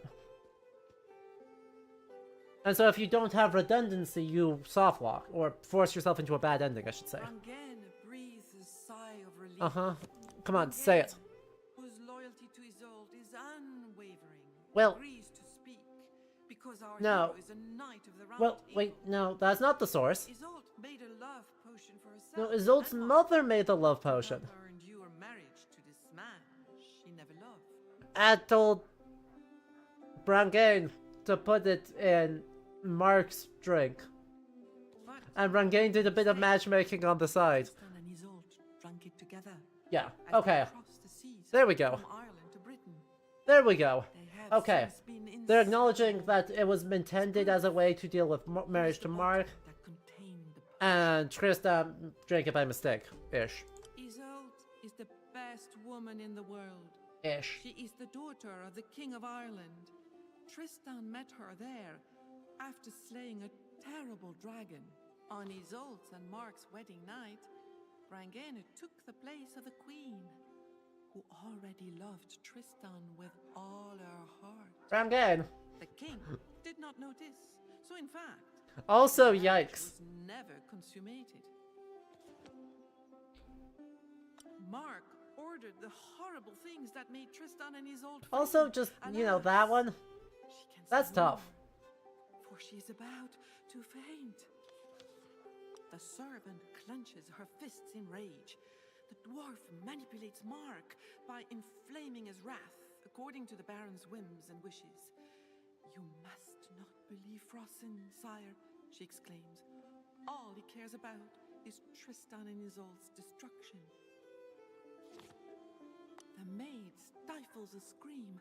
How loathsome and disrespectful that the leper had a lock of Isolde's hair on him. Okay, hang on. Leprosy is not their fault. Honestly, that she has Like, no accurate to idea our of the medieval reason for culture, such- yes. Still, hang on a minute. Did medieval culture really dislike, people with leprosy? Generally, yes. Did, conditions for their care marginally improve over the course of the Middle Ages? Also, yes. Does that mean that we need to unquestionably be like, hang on, this is awful and terrible and so bad? Tristan is a courageous knight, full of merit, who defeated a terrible dragon in Ireland. He alone is worthy of Isolde's love. Before our hero goes, Rangain implores. Uh-huh. We cannot promise. Is distressed. She knows our knight is here. We at cannot King promise. Mark's request, so she cannot blame him. She just hopes me. But we will probably do that. We'll probably do that. Hello. Mark, how you doing? While not as majestic, King Mark. How are you Mark- doing?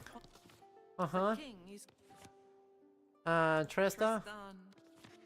He thinks Awesome. Frosin is a worthy man who is clever and perceptive. Not only does the dwarf make him laugh like no one else, he never shies away from doing whatever it takes to benefit his king. Sus. The king does not have much. Ask about the escape? One day, without warning, Mark had suspected. Without them of warning, rebellion. after multiple They shenanigans. must have learned that he knew. But their escape only confirmed the king's suspicions.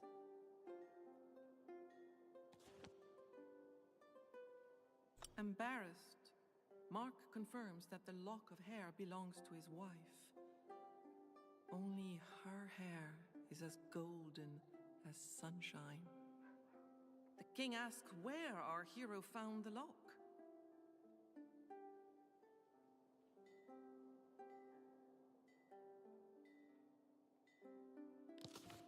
Mark is jittery. His discomfort gives him away.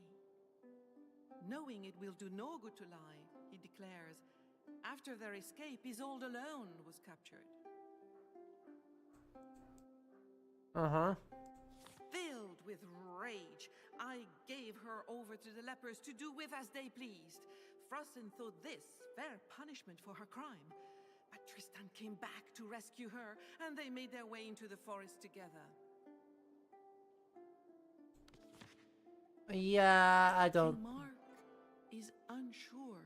Yeah. Although he made No, this not decision good. in anger and resentment, he still believes it was the best thing to do. It's not good. So, to quote our primary source, "Have pity on her, the little queen unhonored. Surely they that gave her up brought mourning on us all. The king's men dragged her to the pyre as it blazed. She stood before the flame, and the crowd cried its anger and cursed the traitors and the king. None could see her without pity unless he had a felon's heart. She was so tightly bound. The tears ran down her face and fell upon her grey gown, where ran a little thread of gold, and the thread of gold was twined into her hair. Just then there come 100 lepers of the kings, deformed and broken, horribly white and limping on their crutches. And they drew near the flame, and being evil, loved the sight. And their chief, Ivan, ugliest of them all, cried to the king in a quavering voice, 'O king, you would burn this woman in that flame, and it is sound justice, but too swift. For very soon the fire will fall, and her ashes will very soon be scattered by the high wind, and her agony be done. Throw her rather to your lepers, where she may drag out a life, forever asking death.' And the king answered, 'Well, yes, let her live that life, for it is bare justice and more terrible. I can love those that gave me such a thought.' The lepers answered, 'Throw her among us, and make her one of us. Never shall a lady have known a worse end. And look at our rags and our abominations. She has had pleasure in rich stuff and furs, jewels and walls of marble, honor, good wines, and joy. But when she sees your lepers always king and only them forever, their couches and their huts, then indeed she will know the wrong she has done and bitterly desire even that great flame of thorns.'"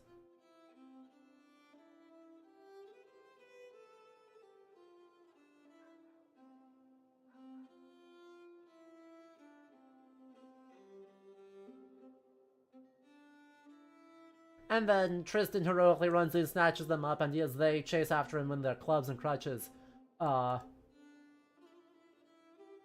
they flee into the woods. Once back at court, Isolde will submit to the ordeal as planned. If adultery has left its mark on her I'm soul, telling she you, and Tristan will King be Mark is punished not the good for guy their in this crime. story.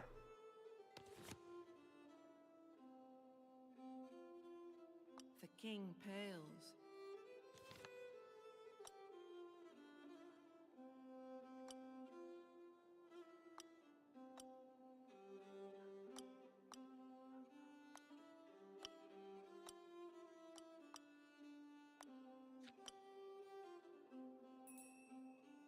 Our knight's wise words touch Mark, who is filled with regret. He cancels the trial by ordeal. Unfortunately. And all punishments for Tristan and Isolde. To show his good faith, he hastily puts his promise in writing and affixes his seal. This guarantee will be reassuring to his nephew and the queen when they must. And if appear they before ignore him. it on Frostin's orders, we'll get into a fight about it. The king looks away and says they should not stay here long. He will have them thrown out if they do not leave in the next few days. Right, notably the romance identifies them as kind of the king's lepers. In the Middle Ages, right, theoretically, people who are, you know, either orphaned and not picked up by a monastic order, are sickly, or specifically with leprosy, or, you know, Jews, are under royal protection. They're technically wards of the state. This is, in theory, a kindness, and in practice means, dubiousness, right?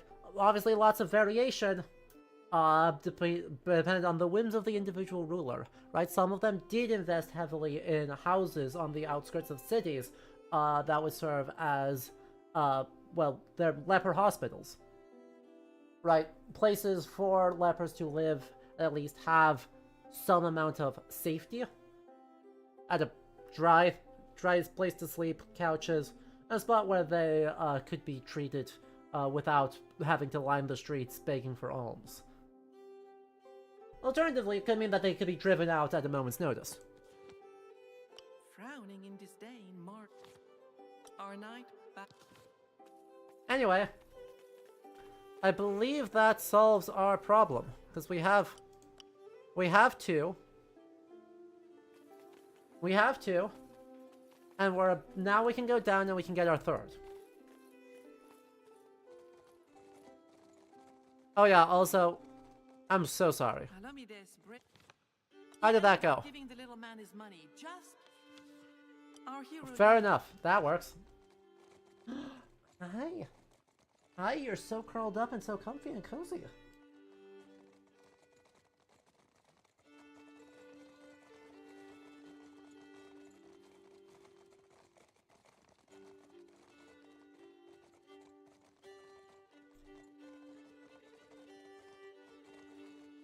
All right, chat. Lined with hedges of hornbeam growing in rocky ground.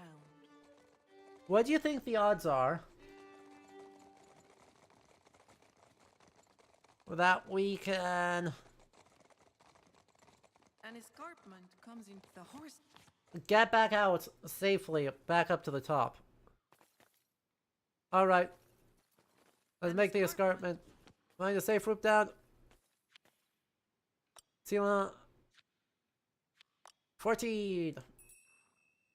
Troubadour mode coming in clutch again. Rock face and point. Not a single bird sings in this grim, muddy place, brightened only by a few flowering blackthorns. A circle of stones surrounds the remains of a pyre. Next to the pyre, Let's see where we're at on that quest. It should be pretty much everything. Yeah. Learn more about the burnt shoe. Optional. Well, if I had a way to get up, I would certainly do that.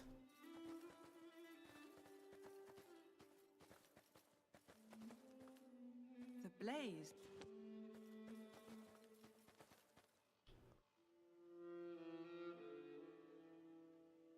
If I had a way that reliably went back up... I really hope that that is not a actual soft flop. Because, like... Or that, you know, having finished the thing will in some way, shape, or form be allowed to get back up. Like, maybe through there? A burst of light cascades down the altar. Because otherwise, to do all of this and then still be soft-locked, Its skin quivers. it would be light unfortunate. as fabric in the wind. A solemn voice resounds. I am the essence of the dragon Tristan, honorably slayed, and to whom Isolde gave a I love its second gestures. life. It slayed me. My blood now binds their love through the potion created from my heart. The forest is their refuge and their sanctuary. No one can enter unless they are worthy of the love that binds them together. Maybe you ride the dragon back up. I like Our it. heroes must place 3 objects on the altar as proof of the lover's courage and tenacity. Bye. Without waiting for an answer, the essence disappears behind a wall. Okay, bye. Uh-huh. 1 Our hero puts and down 2 and 3. the half-burned shoe. Wow. Dragon. Immediately, the dragon essence reappears and says, "Very well. Since you have gathered the 3 objects in proof, the forest will allow your presence." Maybe, can you help me get back up, though? Please? Please? Very well, since... Please, though? Above the altar, brambles bristle around an archway. The sharp thorn. Uh-huh. Go through the brambles.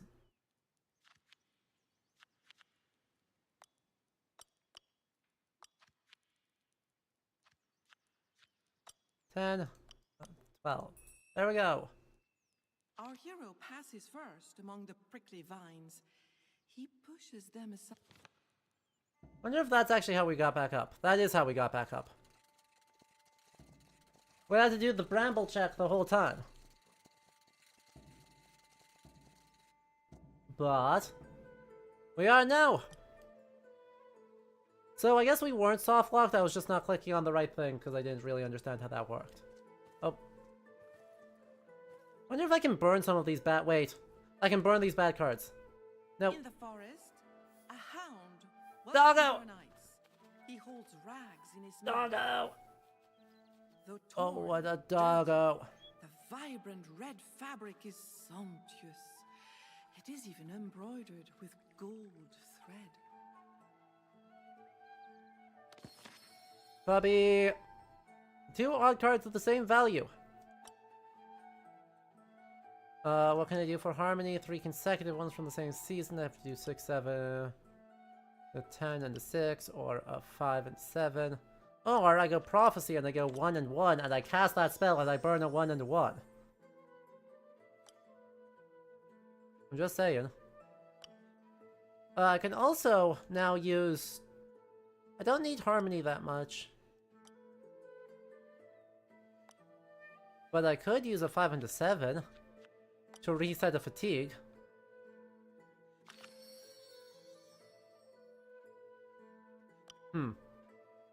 I didn't do so much.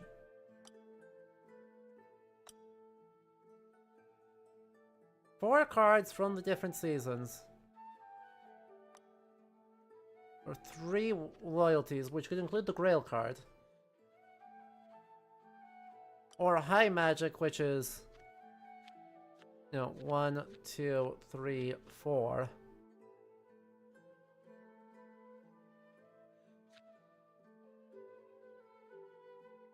It's just better purification, right?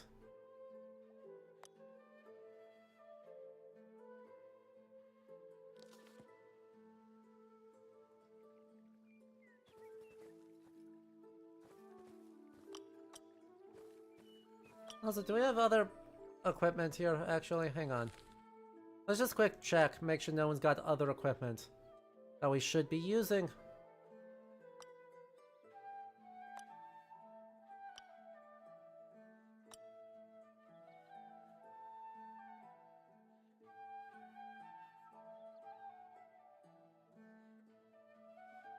Well, we don't have fancy weapons. We don't have fancy weapons, but we do have other weapons, so we'll just make one of these guys use another weapon.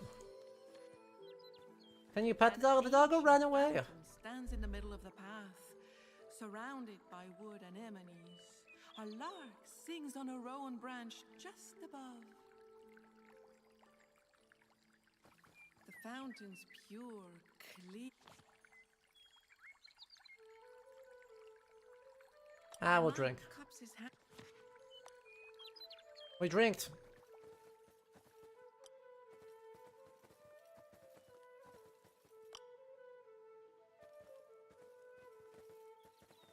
Well, there's not a lot else we can do there.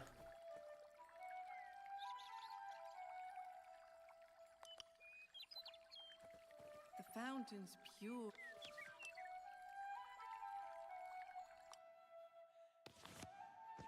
Well, that did not do.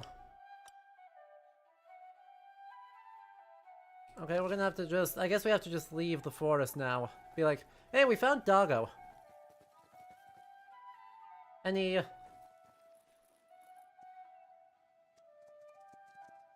news? We found a Doggo. For some reason I assume, in absence of other option, that is most likely supposed to be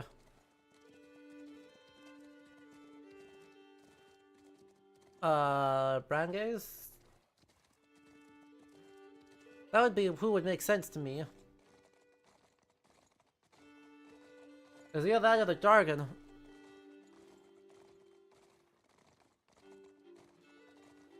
But, Alamides did say... Alamides break the troubled man. Our hero. Alright, alright.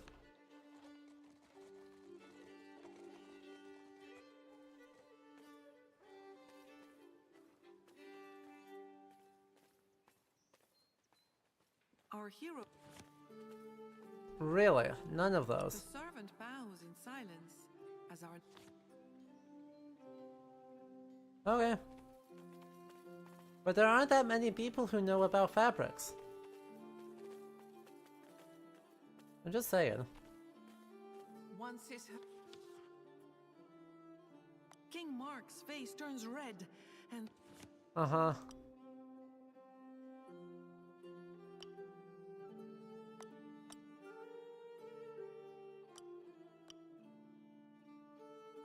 Uh-huh.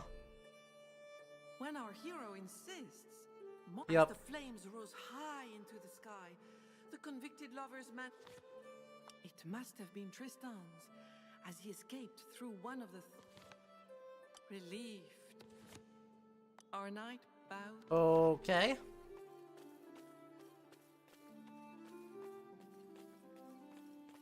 That's not what I expected. But who could it be? Our There hero aren't many other options. bows in... Who? Well, we've met all the characters in this area, though.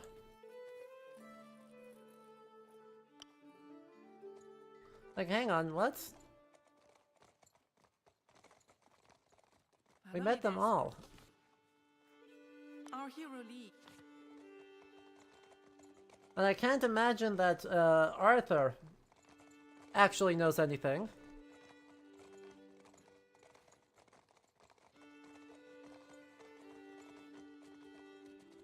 And I can't believe that they would send us straight back down the escape bridge. So...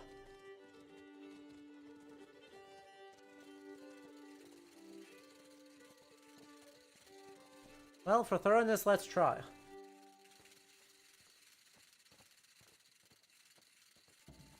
Ever vigilant. Nope, As our knight turns... clearly not.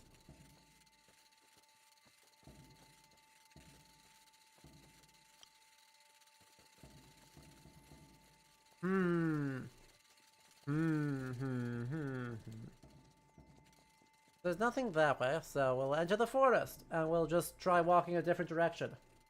I don't know.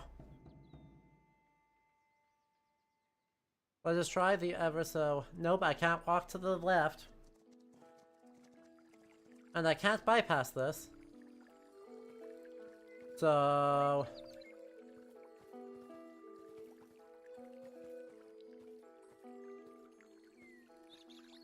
The fountain. Our knight cups it.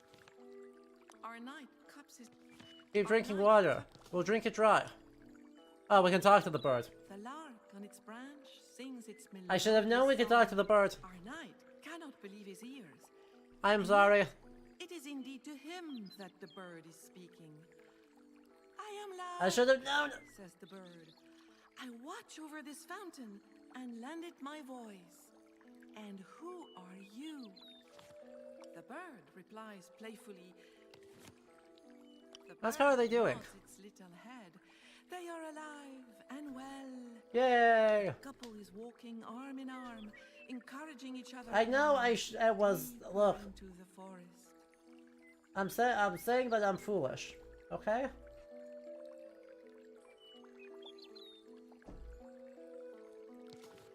This fountain was once an extraordinary... Well, that's... now that made it weird. In addition to quenching thirst, its Okay, that made us waters drinking... reveal that made us hidden drinking weird. truth. To learn such truth, one must... The Thank you. little bird has not finished speaking with our knight. Tristan told her how a Okay, nasty there's dwarf questions that I think I maybe learned don't want love for answers his to. The dwarf knew that Tristan would come to the queen's bedroom every night. The evil little man scattered something on the floor so that Tristan's footprints would betray the lovers. But what was this substance?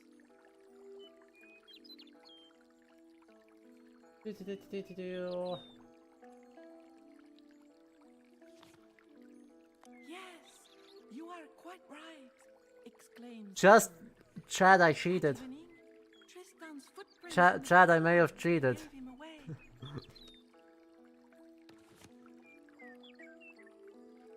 fountain's pure. Be inspired by their courtesy. Look at that. We can burn our bad card and it will still Our work. hero gazes into the calm, crystal clear water. His heart fills with Tristan and Isolde's love, and he feels their suffering and sacrifices. He drinks the water, and a gentle warmth fills his heart. At the bottom of the pool, he sees an inscription: "Neither me without you, nor you without me." Our knight is moved to look up, where a path appears, lined with 2 tall linden trees and wild hyacinths. Run away from the fountain and walk through the path. The same dog once again runs Doggo! over our knight. Doggo! Yes, yes, yes. Oh. The path leads to a fairy market filling a vast clearing. A huge black rock stands. in Doggo the came center. back. Doggo left again. On the stall, various finely made tunics and coats are displayed, with high-quality surcoats in the back. Yet, one magnificent dress. A woman with a lovely face and rosy lips Keeve. finally greets our hero. Her name is Quiva. She's a fey dressmaker. Quiva is delighted to meet a human in this remote. Plus, was the dog's? No, I think the dog's just a dog. This little market nestled in the heart of the forest is renowned throughout the Fey Kingdoms. Of course, it is a little early in the year to be attracting crowds. She and the other 2 merchants are the first to set up shop. Uh-huh. She's it going doing well? quite well. The fairy opens her eyes wide and exclaims, "Look, sire, these rags may be dirty and torn, but a golden thread still hangs from them. This piece looks much like the most valuable dress I have here." She says that surely only a... Uh-huh. The seamstress cannot believe her ears. What a story! Isolde's escape impresses her, but she does not seem outraged. A business person to the last. The idea that a queen would appear in court dressed in such rags was truly revolting to her. We must find this young woman a dress worthy of her rank. Quiva sells them the... Uh-huh. Quiva sells dresses of great value, made of brocaded silk and adorned with sumptuous... Yeah. How much is it? That dress costs The woman seems... I think we could never, ever... Without complaint, that What obsidian? Quiva cannot contain her pride. I don't see an obsidian. The Fey Kingdom's most talented crafts. As he takes leave, the woman Right? politely bids our hero goodbye. The white one is lovely, and I like, however, the dyed hood. Ah, that obsidian. That makes sense. Reflections shimmer on the obsidian's glassy surface. Our knight has never seen anything so impressive. That checks out. We have a blacksmith, an armorer. Hello. Our knight then comes to a market table laden with all Yeah. quite old. The man's features are radiant, still lively and laughing. He greets our hero kindly and introduces himself as Eurig, the fairy armorer.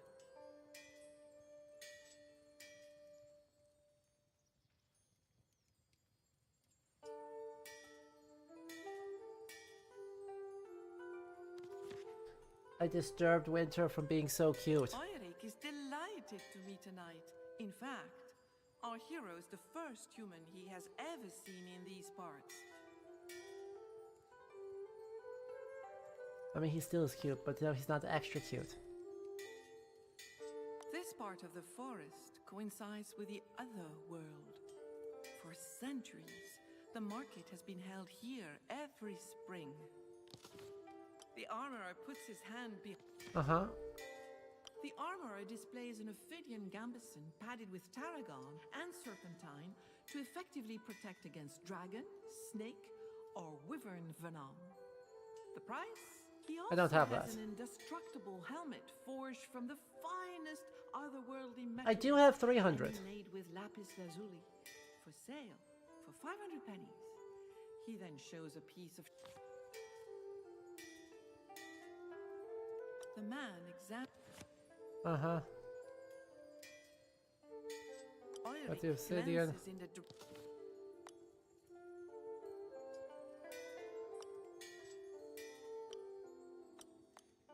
Oh, we are all bad at this. Our knight's words. Buy chainmail at 240 pennies. Okay, but we need to ask about some other stuff here. And also we need to be careful. Where a blacksmith is the Yep. blacksmith's profile reveals sculpted features. He has a solemn beauty and a rugged build. They have He such greets beards. our There's knight with so strong, much beards on these cheerful guys. voice. His name is Uzjan, the fabled. Thank you. Uzjan doesn't. How's he It is doing? ancient and serves as a bridge. Yeah, market's here. Blacksmith is Tell me about the wares. Blacksmith shows him 3 fairy weapons that he does not intend to sell just yet. A very powerful silver sword, cavalry lance that never breaks, and a mace. That Uzjan would like to test them first, to see if any are desirable. Okay, but what if we tested them? After all, Pelennor is super frickin' swole. Our hero wields a terrifying silver sword containing the souls of the victims it has slain. Shrill screams escape from it.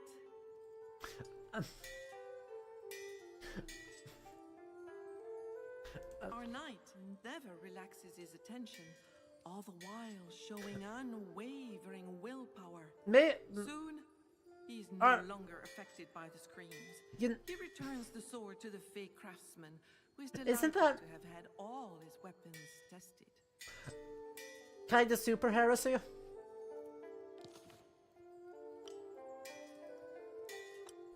Isn't that kinda like super giga giant giga heresy?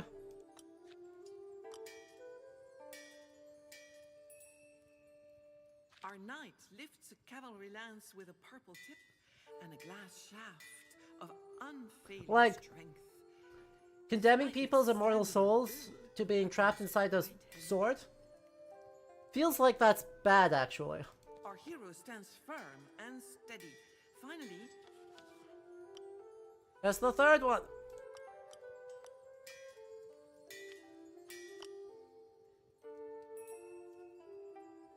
our hero grabs a copper mace. The effect upon contact with the handle is most disturbing. Mm-hmm. His arm Oops. Each weapon tested, says the craftsman.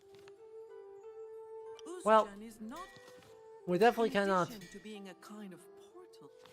To thank him for his help, the blacksmith teaches our knight to sing his name. The spell healing for a blade. Just sing my name if ever you see a wounded sword, and I will heal it for you, because you see, we believe that weapons have souls, says. Okay, as long as they're their souls and not your souls, you know? Need 2 largesse cards. But I only have one. I don't want to use a grail card for that yet. Well, heck.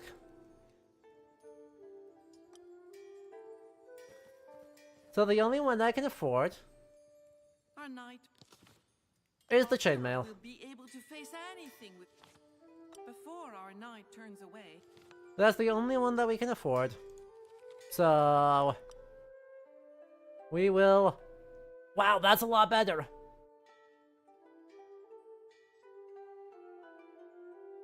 Instead of slash thrust 311, that's 553. Seems like you're gonna be fine.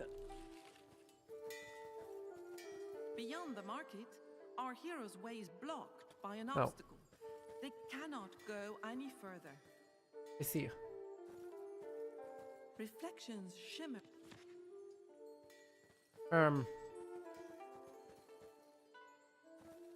Well, Eva greets as he takes leave. do I want to know? Find the origin of the rags. Find a queenly dress for result. I don't have an option. How else might we get this, you know? Quiva sells I... as he takes leave.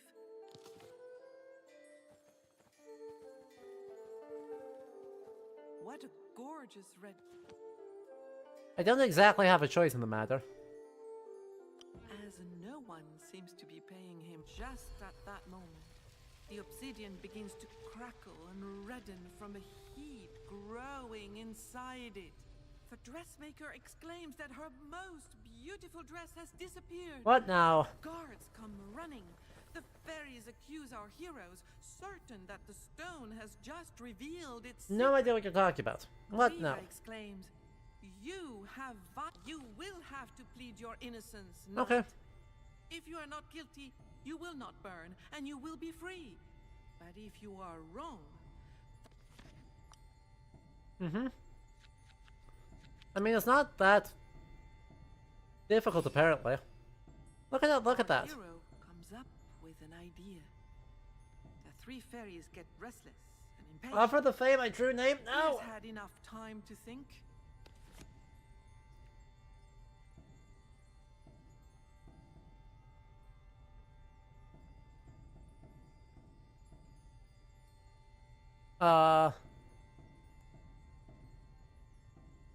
Once these words have been uttered, unable to back down, he steps forward and presses his chest and face against the rock. Hello, Viking Mischief. How you doing, friend? Immediately turns black and cold again.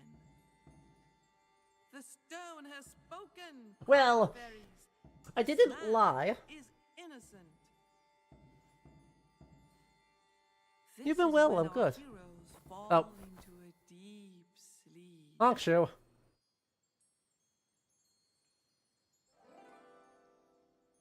Why? I don't know. But, apparently that's the thing. Actually, I guess that's not really that weird of a thing. Tolkien... we were just... That is Susina. She was just subjected to an ordeal. Because we super giga stole this dress. And, we were told, hey, maybe let's not... Like... Subjected to an ordeal where we had to step up against the glowy stone and say, did we steal it? And if we truthfully answer, then we pass the ordeal and are not burnt to death. If we lie, the stone crucifies us. There is that dog again. He runs fast, deeper still into the In our forest. defense, it's very nice. And in our defense, it's not for our own benefit. Queen Isolde needs good clothes. And we got fancy chainmail out of it. It cost us a lot of money, but we got fancy chain. I would have loved the lance that never breaks, but 500... Palomides, what are you doing here? Also, you're super injured. Is that not Palomides, our knight? The knight had been desperate for help. He too had gone into the forest, but things did not go as planned. What happened? Palomides says he found Tristan and Isolde asleep a little way down the path. But it was incredible. Their hearts were linked. Right? It was a nice together horse. by I would hate for it to have something have happened to it. wrapped around a hazel tree. When I sought to break this bond, to wake them, he says, I don't want to fight the essence Targan. appeared and wounded me. I fled for my life, and alas, I am now. He shakes his head in astonishment. It's been a weird day, okay? Before our knight sets off again, Palomides warns him, Sire, during my short battle with the essence of the dragon, I noticed that I could only touch it when I let myself be inspired by love. I have bad news. I have largesse, prowess, loyalty, and largesse again. Fine, we'll burn both of our largesse cards to repair the broken sword. Those are also both bad. I'm just saying.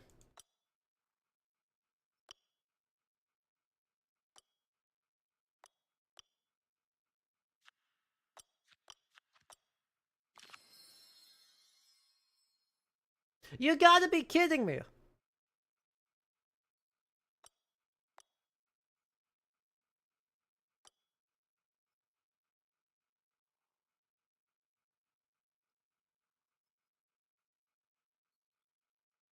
Like, come on. This is rude. Rude.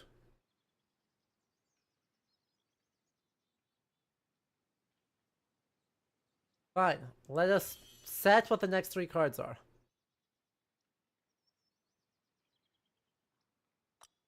Nope. I want to keep that one. I want to discard the other 2. That actually didn't really help. But at least it guarantees a 12 next. Yeah, that's an interesting day. What precisely? I'm just gonna keep leaving.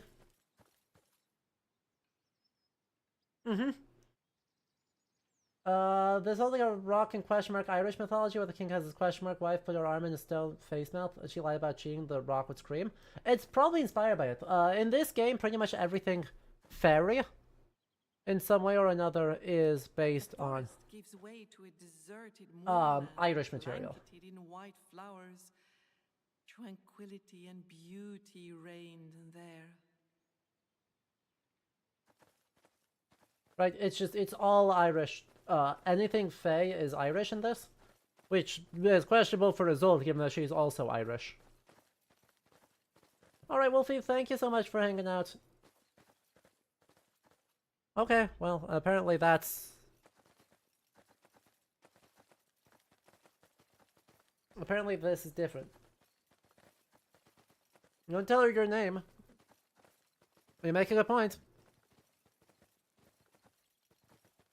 Well, alright, I guess we're doing a Dargon fight.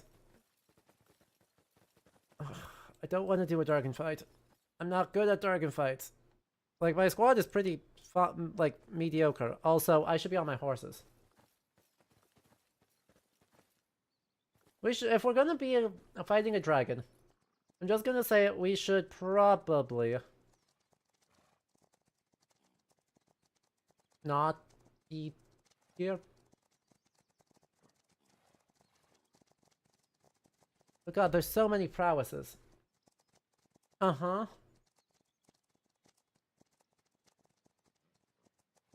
Alright, well, I'm not gonna try and steal them. I'm not gonna try and steal them. I just want to say hello. And be like, wow, that's a lot of stuff. There are the lovers, asleep under a majestic hazel tree, a green and enveloping refuge. Honeysuckle curls around the hazel branches and then plunges into the chests of Tristan and Isolde, linking them heart to heart. Uh-huh.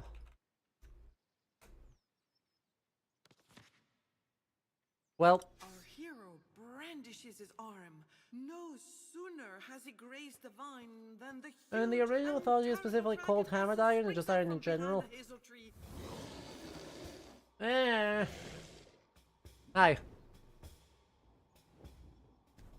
Kind of body horror. Yeah, it's not great.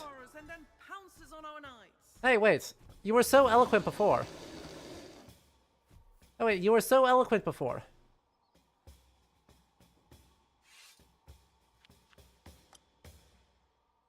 Oh, that's not good.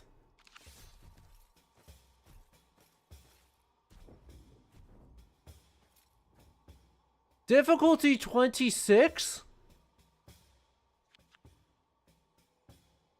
What do you mean?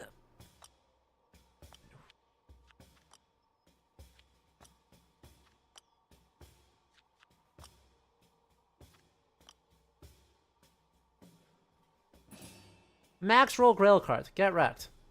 Replace it with another Grail card.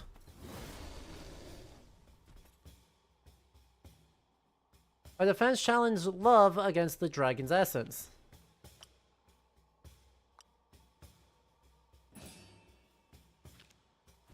Don't suppose I could pull a love... I don't suppose I could pull a love card. What is it? Is everyone getting attacked?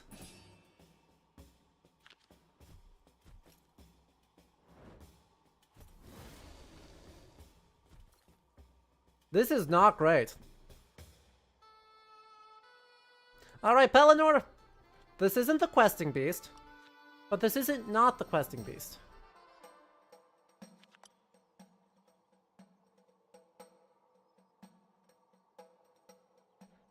I'm just saying. A dodge? You suck.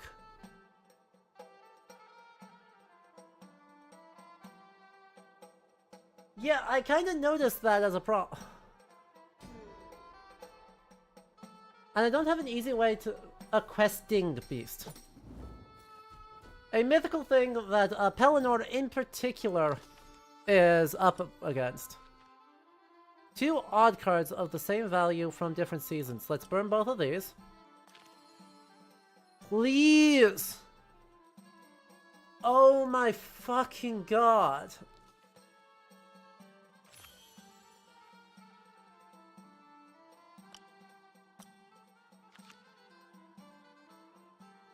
I don't even have a way to burn these cards.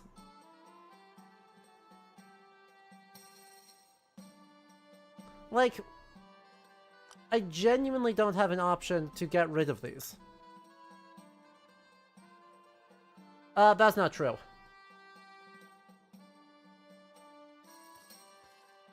That's not true. I can use Rally and Call.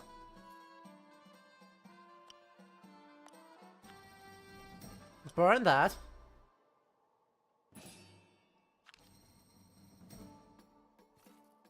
It's a deck builder. Except that, you know, we're super fucking screwed. Okay. Where's our dodge? Like, that's just death.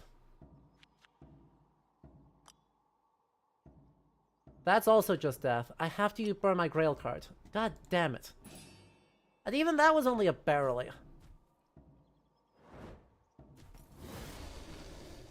Wait, don't they have like huge armor against you?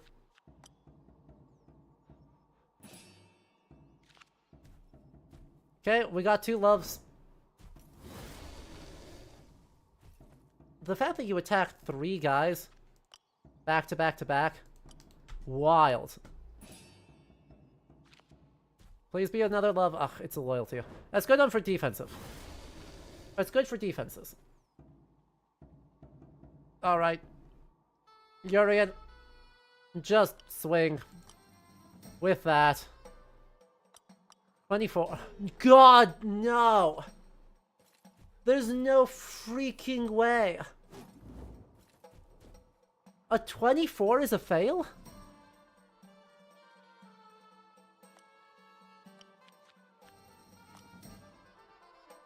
Fine. A 37!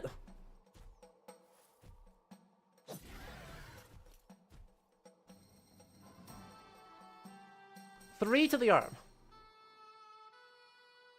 3 to the arm. It's a start.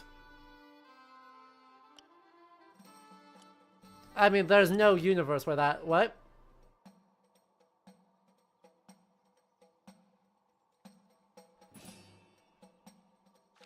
The questing beast is more like a giraffe, or chimera, or something. Okay, it's at 4 of 6.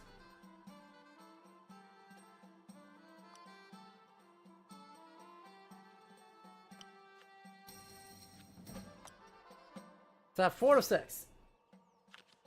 We just gotta kind of keep swinging at it. We can use these big ones to all just cycle our cards as fast as possible. Oh, good. You're now... Defense challenge there. We at least have a couple of big cards. And some chances. We might actually take damage in this. But it's not guaranteed, because the opponent is now getting way more tired.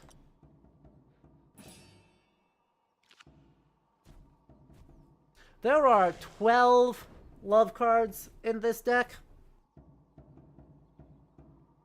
I'm just gonna point it out. There are 12 of them.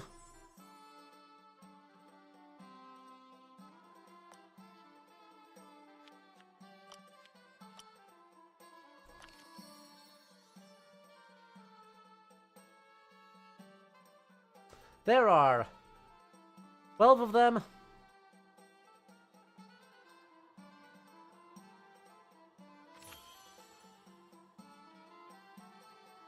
Okay, I actually want to keep all of these. That all should be enough.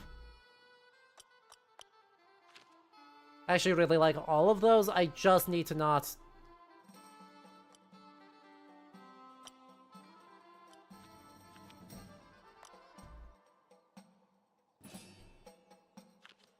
Gotta do that. Okay, Pelennor. Pelennor, you know the drill. Actually, let's see what Urion's attack is. Aimed attack. Onto the right arm. With the big love card. 25. Meh. Pelennor. Aimed attack. Onto the right arm. With the big love card. That's a 27. We'll add one. I've got the Grail card to overrule this. I've got a Grail card to overrun this. So I beat the dodge. And either I kill... You...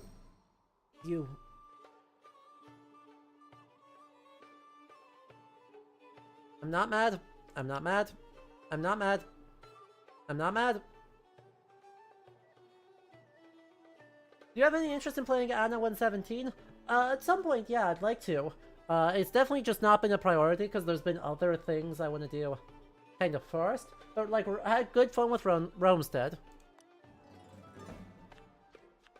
And, right, when we tried the demo of that. So would love to get folks in on that. And then would love to also get in on eventually doing some Anno.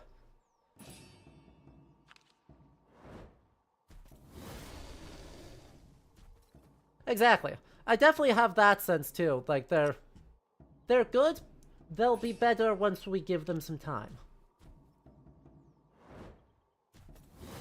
Plus, like, Rome is not really my, like, area of expertise, so I'm not quite as able to be like, yeah, let's say really good, sensible, useful stuff here. You know? 39. Sourcillon, just do it. I mean, Paradox games have the problem is that they get better as long as you're willing to pay $18,000 for all the DLC. Right? Once you've done 18 million things, right? Like, pay a small fortune on the DLC and then it'll be good.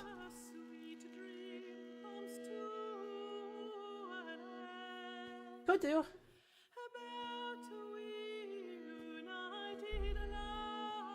Blue's kind of been busy, you know?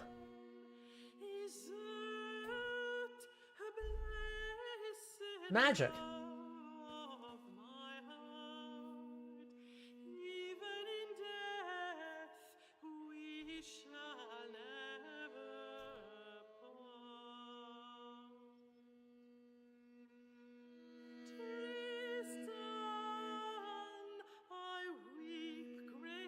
I've also been busy, but Blue's been differently busy.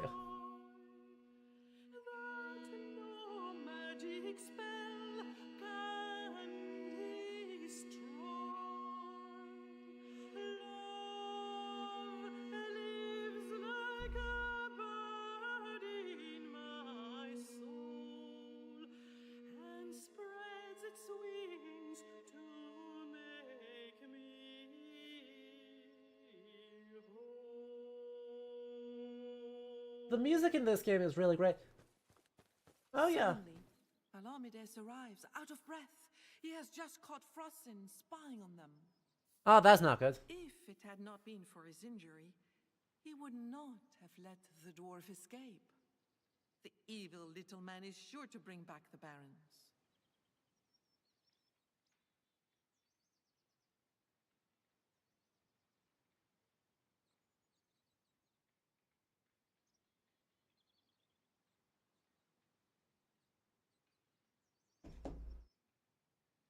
Right? We'd rather find another solution. Tristan and Isolde are peeved. They cast an unkind glance at Palomides, who nevertheless declares, "You could escape to the kingdom of Logres, which lies nearby beyond the White Moors. Why are we But it why are is we up to being mean to Arthur's knights Palomides? to decide." Touched, the lovers forgive Palomides. Thank you. Before turning to our hero, we are at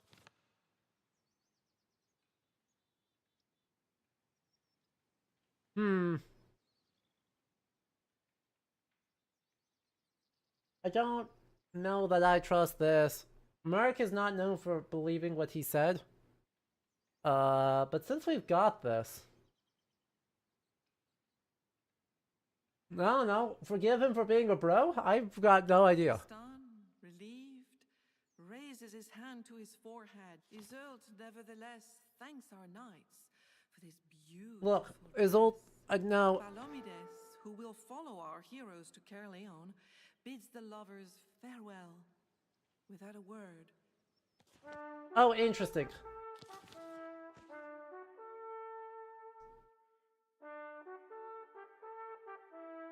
Tristan and Isolde returned to the castle together, escorted by Palomides and her knights. As promised, King Mark forgave his wife and his nephew. Isolde resumed her position as queen by the king's side, and Mark entrusted Tristan with several missions on the continent. Only in the company of his dog, Hustent, made living bearable. Never again did Isolde smile, and said upon learning of Tristan's marriage to a woman named Isolde of the White Hands, she became speechless with grief. A dubious ending. We got 10 of the possible 12 glory points. The correct answer seems to have been, hey,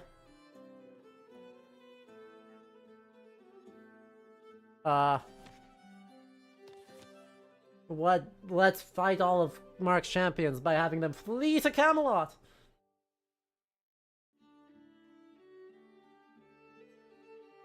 Oh well. Look, they can't get up to more shenanigans if we flee them to Camelot. I'm just saying.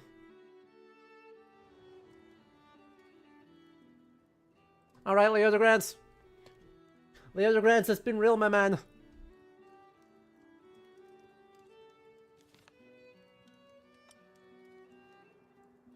Leo de Grants.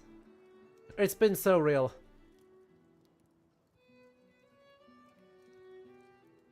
The strength of his body and the wisdom of his mind fade, and so our hero dies. His loyal service to the High King and the Kingdom of Logres will not be forgotten. The entire court is invited to a grand funeral. I have a feeling that the year 521 will be full of unexpected twists and turns. First of all, the Frankish king Claudas attacked Ban of Benwick, our brethren ally who backed Arthur in the Battle of Caerleon. On a happier note, 2 new knights may join the Round Table, Gaheris of Orkney and Lamorak of the Far Isles. Sir Palomides, a knight from faraway lands who used to serve Mark of Cornwall, is about to join the Round Table. The knight, who is brave and a gifted strategist, comes from North Africa. He was enamored with Isolde Leblanc, wife of Mark of Cornwall, before she fell in love with Tristan of Lyoness. Sir Palomides and Tristan are now friends. Ask her about Gaheris. Gaheris is the son of Lon and Morgause. He served as Gawain's squire and, like him, despises Pellinor, who he believes murdered his father. He is young, brave, and agile. Though he has a great deal of common sense, he can also be hot-headed at times. He's not the best of the 4. Gawain has 3 brothers. They have a theme, except that one of them doesn't. So you have Gawain, Gaheris, Gareth, and Agravain.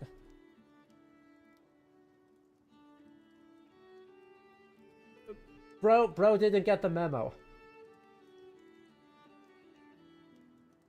Of the 4, I love Gawain because Gawain is so extremely popular. It has so many stories about him. is in many ways a very interesting character. In Mallory, Gareth is objectively the only good one of the four.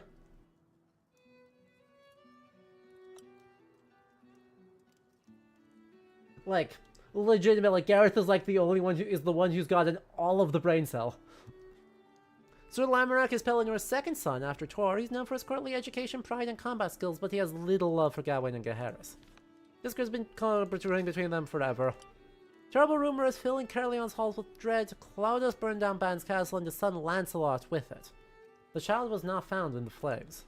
There's every reason to believe this tragic event will lead to war. Ban has obtained Arthur's support to march on Paris next year. Goodbye. And I believe there are no quests this year.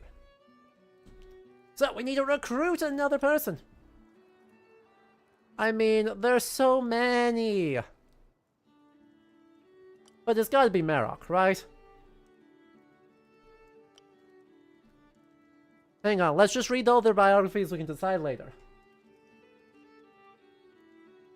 Sir Griflet is the son of Doe and the cousin of Bedivere, the High King's constable. When he was just a young squire, he asked Arthur to knight him as soon as possible to counter an affront made against the High King. Driven by a powerful ideal of justice, he does not hesitate to risk his life and fights valiantly to avenge knights who have been wounded or killed in battle. Griflet is highly conscious of the honor attached to his rank, and that's why he's able to do anything to defend his and his companions' honor. Marok, Lord of Bedegrain, was transformed into a wolf by his wife Marie Lebrun, a brilliant enchantress, to put an end to the siege launched by her sister Marie Leblanc. Because of her sister, Marie Lebrun could not perform the ritual to return him to his human form. In the form of Beast Clavret, Sir Marok led a pack that ravaged the land. Fortunately, our knights discovered Lady Marie Leblanc's schemes and helped Sir Marok become human again. He then joined the Round Table. Palamedes, a Moorish fighter. From the vast lands of North Africa, Sir Palamedes traveled to the kingdom of Logres when he was young. Because of his bravery and strategic skills, he was knighted by King Mark of Cornwall. He then fell in love with the queen, just like Tristan, the king's nephew, who had become his rival and with whom Isolde was already in love. So, he supported the barons of Mark who sought to punish the lovers. However, after the king's sharp punishment, he preferred to help our knights in their quest to find them before joining the Round Table. Friendships with Bedivere and Urien, rivalries with Kay and Ulvius. Dagonet. Before becoming a knight, Dagonet was the High King Arthur's fool. He sucks, I don't care about him. Sir Bors. The Celtic king, Bors de Ganis, is married to Yvain. He's the father of two sons, Bors the Younger and Lionel, and he rules over Brittany. A great ally of Arthur, he and his troops supported the High King in the Great Battle of Badon. He's a knight of great integrity and careful words. Though he's a good horseman, he's above all a fine strategist and skilled swordsman. Sir Tor. Tor arrived at Arthur's wedding on a skinny mare with his father, a lowly shepherd. His father asked the High King to grant his son's fondest wish, that of becoming a knight. Arthur agreed when Merlin predicted that Tor would make an excellent knight. However, on the eve of Tor's knighthood, this wizard also revealed that Tor was the natural-born son of Pellinor. Pellinor was delighted with this news. Carefree and confident, Tor is driven with candor and determination to embody chivalric ideals. Gaheris, the third son of Lotta Morgause, was brought to Arthur's court as a young man by his mother upon Lot's death, along with his brothers Gareth, Agravain, and Gawain. Gaheris served as a squire to Gawain, and like him has always resented Pellinor and even promised to avenge him. King Lot. Both valiant and agile, Gaheris is a thoughtful knight on whose counsel Gawain has long depended. However, his anger can sometimes get the best of him, and he's not well spoken. And Lamorak. Lamorak is the second son of Pellinor and the brother of Tor, Dornell, Alglaval, and Percival. Okay, officially Percival is Pellinor's son in this version. Because his father murdered King Lot, Lamorak finds himself at odds with Gawain and Gaheris. He often clashes with Tristan, his personality and fighting style he dislikes. I'm hearing Marok. I'm hearing Marok, Marok, Marok, Marok.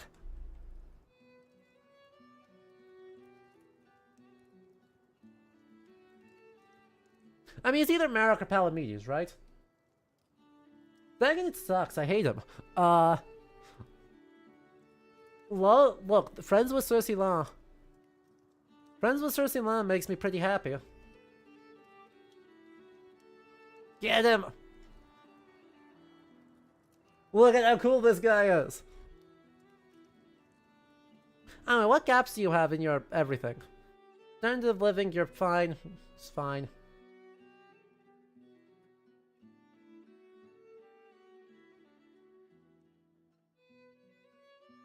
Cool.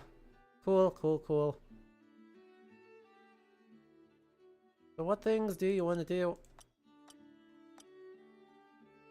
right now? What things do we want to do right now?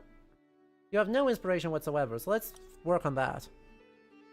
Do we have the cards right now that Gawain can become the absolute model of chivalry? Hang on, this is an important question. Do we have enough right now? We have prowess and we have loyalty. Depending on... So, we're not guaranteed. We are guaranteed for one of the two challenges. Because, right, look at the Siege Perilous. One trait from the Soul Sphere, and one from the Knight Vocation Sphere. Which is this one. If... No, none of these. We cannot do...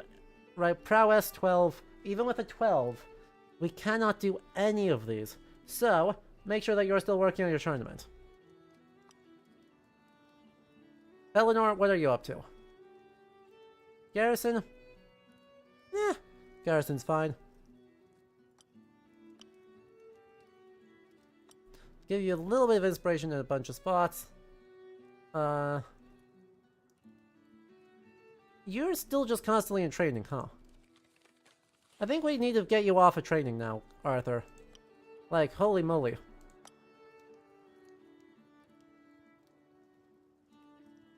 Inspiration in Narcissus. Sagramore? Sagramore, my man? What are you working on? Tournament. Tournament's fine. No, tournament's all what you've got plenty of, actually. Oh, also make sure that we equip this.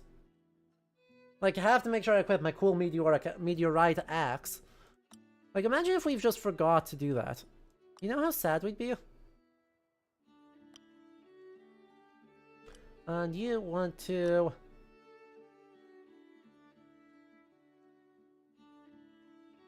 Honestly, work on your domain. Marok, do you have any useful things in your inventory? Nope. Work on, then, your... loyalty. Gawain, continue just grinding prowess. Do you have any other weapons? Nope. Eleanor, you're working on romance, that's fine. Bedivere, make sure you...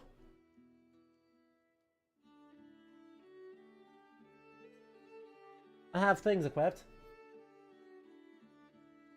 Now, I'm tempted to say that you should give this to someone else, but I don't think you have... I'm able to do that.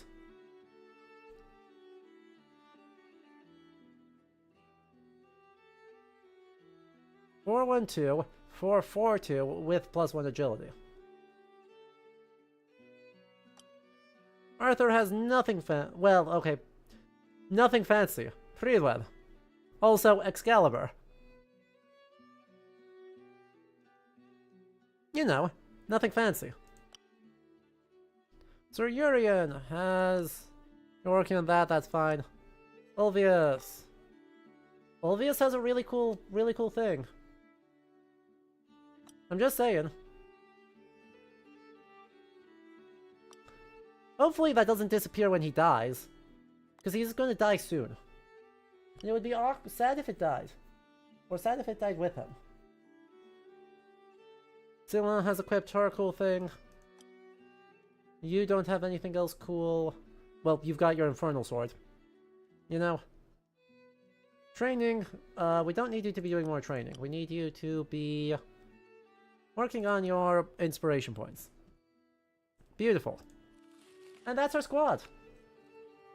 The Swan at the Fountain. In the village of Tracoranteg on the continent, Bedivere arrives at the edge of Broceliande Forest. He heads to the fountain so so he has been told sprang up from the earth among the oaks. Finds a swan staring at the dried out basin. Rumor has it, since the fountain has been dry since it first appeared along with the swan. The bird's neck stretches out as our knight approaches and then flies off towards the forest. The villagers fear it is nothing more than a bird of misfortune. At night, not far from the fountain, it's not uncommon to hear a woman singing. In the village, the hens have been laying eggs with strange markings, and the milk curdles as soon as the cows are milked. The other day, said a young farmhand, I saw Horseshoe Prince leading into the forest. When the fountain was first discovered, the bird was perched on one of the stones. Since then, the swan has been spending his time between the edge of the basin and the shelter of the forest. It was Ewan, the woodsmith, who first stumbled upon the fountain one fine morning. There's no water in the there's never been water in the basin, and the rain has been slow to come. A bird call. What if I borrowed the bird call? Love. 16. Thank you. Gives in the hands that she smells with satisfaction. Follow the swan. Or does not seem inclined to come down. Man, I can't use any of these. Wah. I have to use my 12. Wah. Ooh. Sir Bedivere slips into the shadows under the oaks and starts mimicking a swan call. He spends a long time until finally the swan decides to land by the now deserted fountain. The swan hops into a white stone slab jutting out from the top of its basin, scraping at it with feet, then tapping it with its beak. Come on, tell me I've got enough. Yeah, I got enough. I can burn a 4 instead of a 12 on that. Stones of manes were used in stones of the manes were used in rituals to summon rain. On the old ways, he pours a little water from his flask onto the stone. There's a loud crack, and the ground beneath trembles. Both Sir Bedivere and the swan step back. With a mighty crash, a knight on horseback emerges from the earth, dressed in red, lance in hand. Greetings, he calls out. I am Esclados the Red, guardian of this fountain. You have poured water. In so doing, you challenge me. Okay. Our hero mounts his steed and charges. The two combatants circle each other in a deadly dance. Their lances clash, shields shatter under the force of blows. Finally, a strike lands. Esclados the Red perishes. As Sir Bedivere removes his helmet, he discovers a young servant girl, clad in a feather cloak, standing where the swan had been. Behind the fountain, a castle has appeared where the forest stood. The young woman leads him through its gates. At the top of a tower, he gestures for him to look through a keyhole. Inside, a woman is in a frantic rage. Pulling out her hair, screaming like a demon, she rips her clothes and slashes at her chest. I despise the murderer of my husband, she cries. Her name is Lynette, and the lady behind the door is Laudine, the Lady of Landuc. This is, isn't it,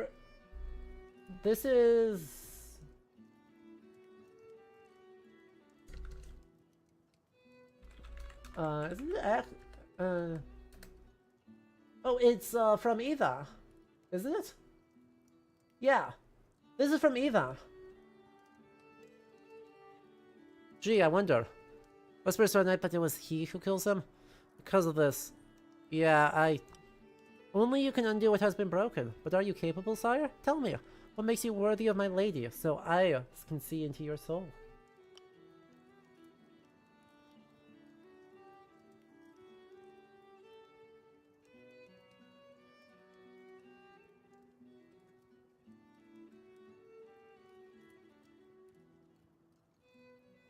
She must have loved him so much. The only way. A 60. Aww. No. There's no turning back now. Sir Carleon feeling deeply remorseful and disappointed. Aww. Well, we got a +3 to animal handling for our trouble. We just didn't get enough other things. But yeah, so that's a scene from Eva by Chrétien de Troyes.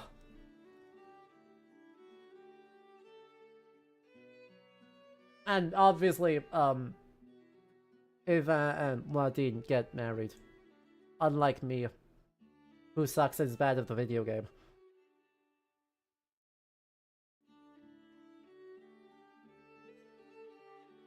Oh. And okay, I think it's time for another great big battle. This time we're attacking Paris. I assume the next great big battle is we're fighting Lucius. After... Oop. The group's cohesion is excellent. Oh, well, rip this guy. After landing in... Oh, hang on. Night grows older with each passing day, but this year marks a milestone. Is it time for him to be called back to heaven? Resist old age.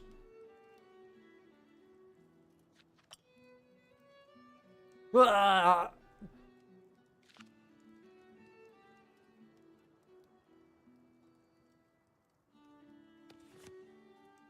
Our knight grows older with each passing year, but this one marks a milestone. Resist old age.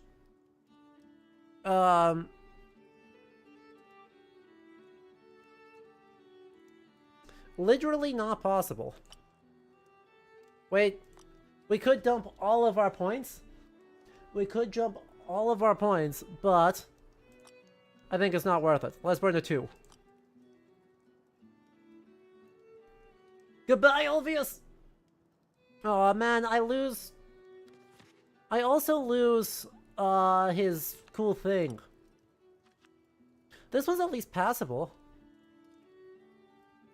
Do I care about Brastius that much though? Like, he's kind of losing vigor real fast. He's kind of losing vigor real fast. 6, 4, 6. He's got really good numbers there. But I am just saying. Winter was cool. Lose at least 2 Knights of the Round Table to old age in the same year. In 522 year of our Lord, our full attention will return to the continent as we prepare the Battle of Paris. Boris of Gaius has answered Ban of Benwick's call for help in fighting Claudius.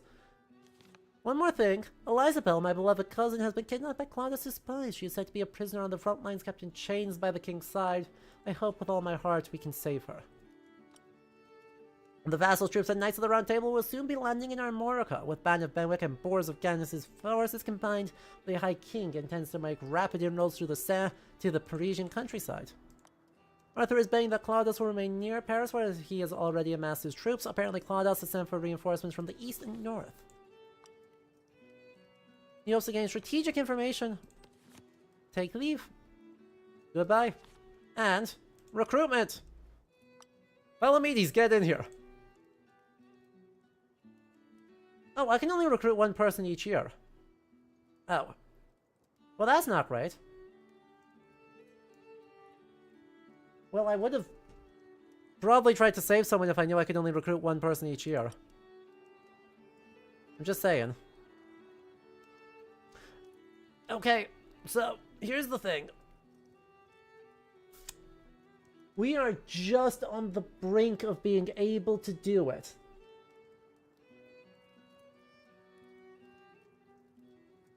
Chat, we are so close.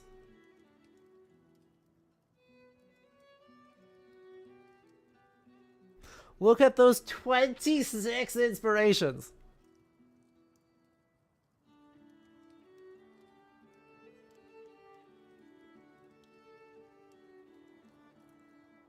Anyway, Palamedes has good stats.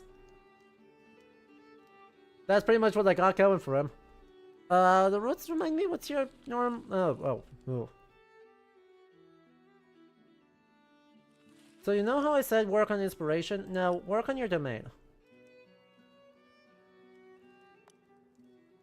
Kay will play the role of a master spy. Vivian has a few suggestions. She offers a contact Lady Maravana Breton through her mother. Though she greatly admires Arthur and Guinevere, she is reluctant to reveal information to Claudius' enemies. Vivian thinks a letter from a Knight of the Round Table can make all the difference. Because...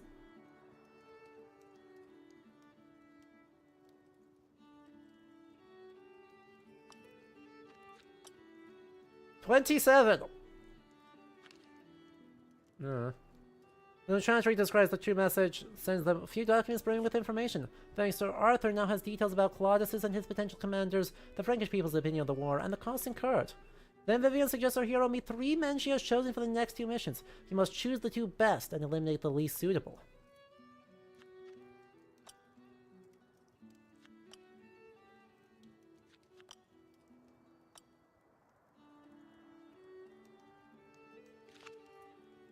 Sir Kay uses his ability to read souls to spot the best aptitudes, and so he takes on Philibert, the bailiff of Paris who waits Claudius, and Evrard Lebeau, a Frankish servant serving a Welsh master.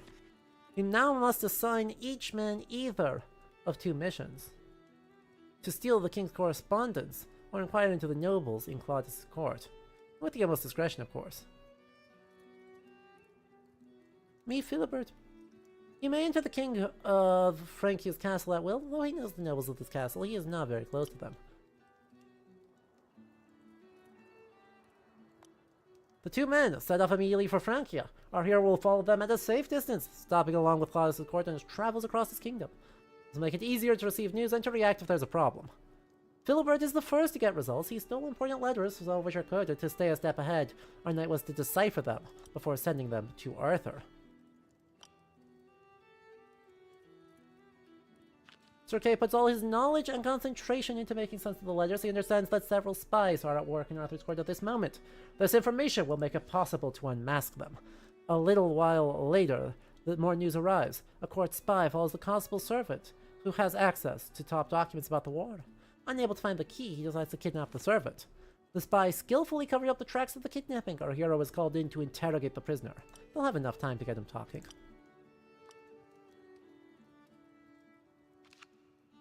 With authority and cunning, our knight pressures and coerces the man who reveals the location of the key. The spy gets his hands on documents brimming with tactical and logistical information. A sizable amount of information is a godsend for Arthur. The spies have already been amassed thanks to the coded letters.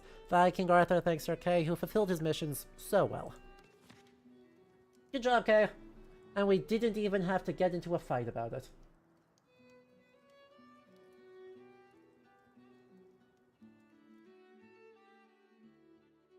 Isn't it? Aren't we great at this? Now, time for our big battle. This time with not everyone.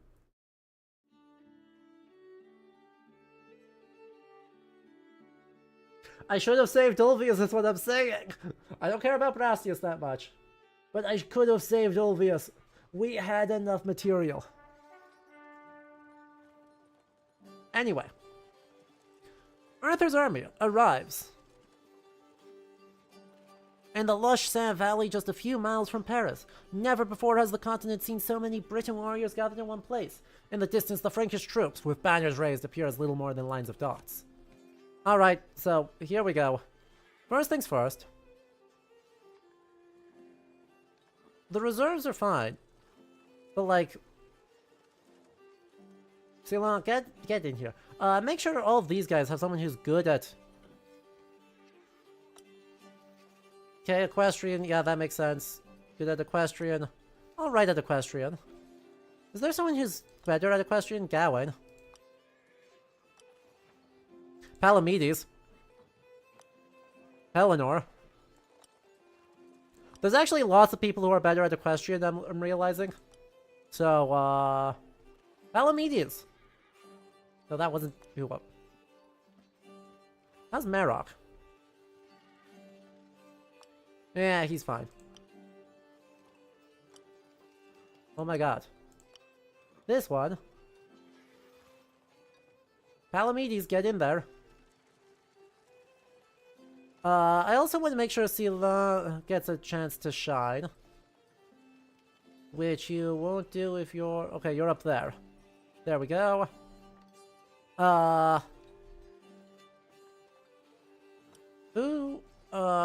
Who's gonna reserve? Pellinor. Pellinor, run the reserve for me. Gawain gets the center. And... Kay gets the pikes up there. So we leave our reserve pretty well empty. But that gives us a really strong front, middle, and rear. And more cavalry. Because cavalry good.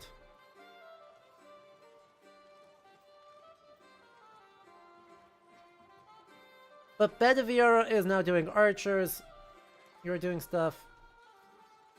Yeah, that'll work. That'll work.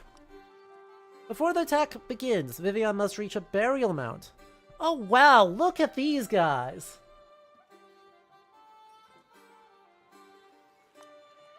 Sir Claudin, Sir Frollo.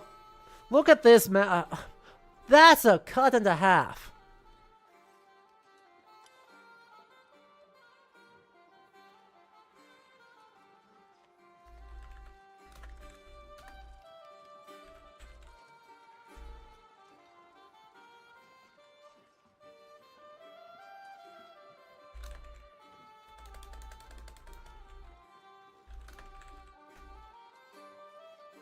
Chat, we saw these guys before. We saw these objects before. But they're relevant again, so we're doing it again. So these are the Torslanda plates, which were discovered in Öland in Sweden. Last time we focused on the Berserkers, or the Wolfmen. This time we should focus on this guy. Right? Right there. Because... do you see him? Hey chat, do you see him? He's right there!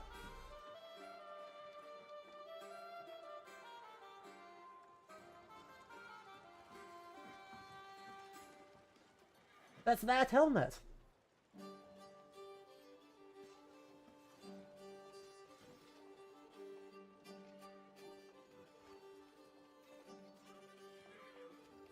So, while I do not think that, you know, the Torslanda plates depict someone who's actually, like, in battle, I think it's the best ritual dance. Like, I cannot fault it, but if you're gonna do it, like, that's a specific historical reference. I also love, you know, these guys with the, helmets with the one plume of horsehair. Like, very well attested. Excellent. Love it. The Kendall helms, very classic for French armies, but a bit later. Alright, so these guys just look really damn cool. The whole setup looks really cool. Frollo, Shanach, Maravir. Now, I don't know where Guinevere's cousin is, but, you know, that's neither here nor there. Arthur insists she not go into enemy territory alone and sends one of her lieutenants. Sila, go on. Sila shows Sila rocky man with deep sides. To reach the summit, they must leave the horse behind and circle around a group of Frankish warriors. Easy peasy. Strategy. Our lieutenant leads Vivian through the rocky terrain and tall grass while keeping a close eye on the group along the western face. Once they're in the clear, the climb goes smoothly. At the top of the mountain, they find a dolmen, a tomb going back to ancient times. Vivian gently touches a spiral carved into one of the stones, uttering an incantation. Suddenly, a man of astonishing beauty appears on the far end of the dolmen. Lady, he says in a melodious voice, tinged with a strange accent, you who seek to master our power must answer a question. Besides the path through the mounds, what is the best route to the other world? Mists. He shows Vivian a spell involving a chant and a graceful gesture. Trying to Enchantress do this, you'll bring an entire enemy division to his knees. Then he vanishes the way he came. Use 2 largesse. Just a -3. Just a flat -3. Let's keep an eye on it if it shows up. Or if we get largesse cards, we can just burn a grail card on it. Vivian has memorized the incantation and the gesture. She feels the new spell tingling in her palms. She cannot wait to unleash it on the Franks. With that, the Enchantress and her hero make their way back to the Breton army. Banners flap in the wind and the tension is palpable. Arthur hesitates. Who should lead the crucial charge pitting his knights against the enemy? Palamedes! You're new here. Get wrecked. Managed the battle myself, thank you very much. A challenge that is unknown. A 23 should do it. 4 grail cards again, let's go. Once he sells them flanking a thicket along the Seine, he leads his men forward without hesitation. They charge Lance's rages, catching the Franks off guard while they were occupied watering their horses. Claudius's warriors try to fight back and flee, but all of them leave the clash wounded. Do they just start with wounds? Wait, tell me they just start with wounds. Yeah. Just took 2 wounds to the torso. Took 1 wound to the leg. Whoop, that's your horse. That's not right. Took a wound to the leg. Took a wound to the other leg. Alright, Palamedes. You know the drill. I've got 4 grail cards. I'm just gonna send it. Like, I really can't lose these counter charges.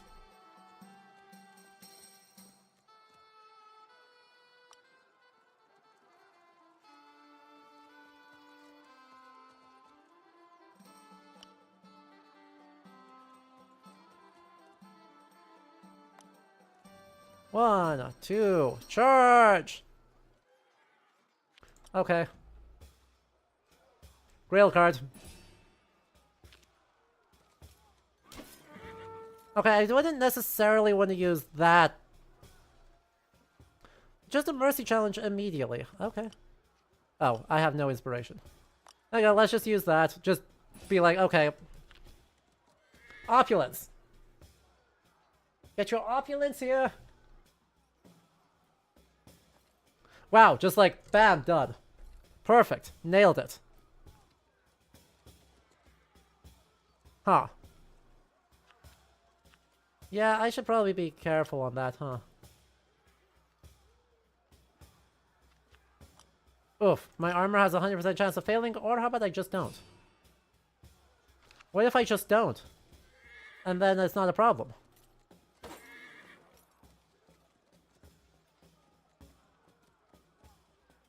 It is kind of unfortunate that this is just a crap ton. Or... Nope. Okay. Rail card. Wow, even that didn't work. Come on, don't break my shield. Don't break my shield. Don't... Aw, he broke my shield.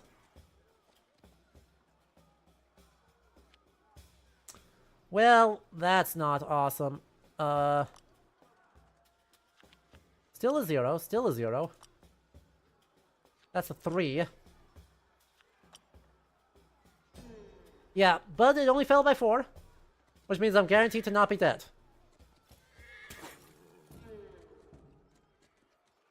3 to the arm.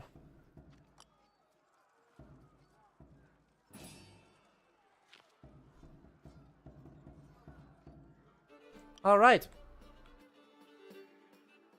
That's okay. I believe in us.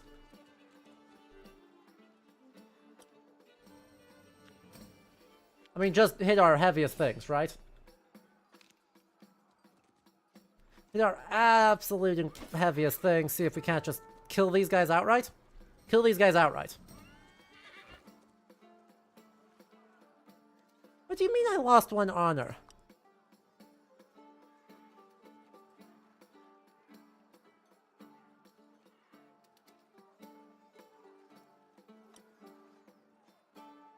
Rude of you. Did his lance break? And so I lost an honor because his lance broke?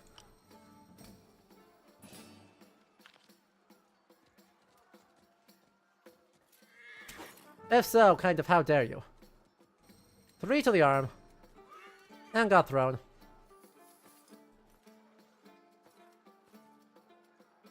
And then this guy. I mean, he's not able to do a lot, so he'll just sort of stand up here. I've got a grail card to survive the next thing. Oh, he's just leaving. Bye. Maybe since you're done. Oh. Yeah, that works. Knight slammed into the flanks, skewering them. On their lances, enemy losses were heavy. Our troops rally and push the attackers back once more. Cries of the wounded echo across the field, and many of Claudius's men are taken prisoner. The battle is off to a strong start.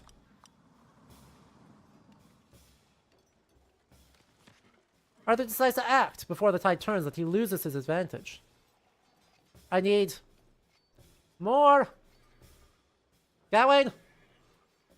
Gatwain, get in here. Manage the battle myself again. Find a way to stop the enemy troops. A 50. Aww. The Pikemen of the center know which way the enemy reinforcements will come. They are unsure how to block their advance without putting themselves in serious danger. Man. That's so sad. I was doing so good. And I lost the initiative because of that. I mean, I've got literally so many that I can kind of just send it. Like, I don't need to care about my love points because I have like 8 million of them. Do I lose my shield? I don't think I lost my shield. Look at that. 1, 2, 1.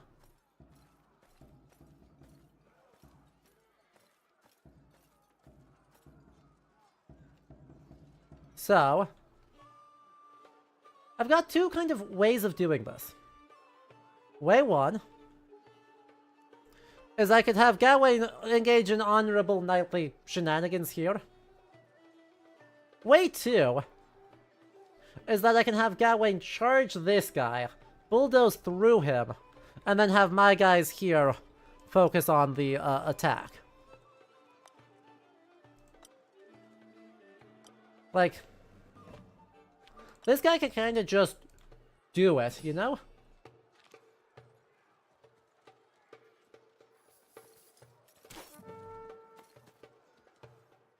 There's 3 to the A. There's 3 to the leg. And since this guy's actually unarmed and destabilized, I actually need to do this one now.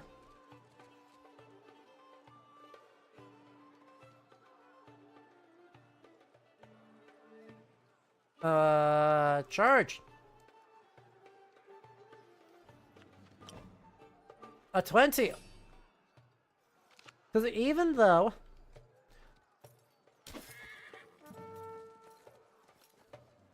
Right, because he's now destabilized, which means actually Gawain is completely safe. Right, as long as I'm not walking into engagement with these guys, my squad is completely safe this turn.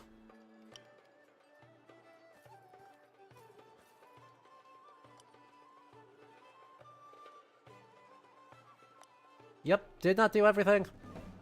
Difficulty of 12.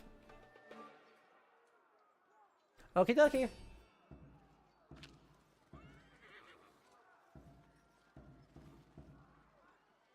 I wonder if any of these guys will just retreat then. Being like, okay, yep, I killed you, let me ransom you for money.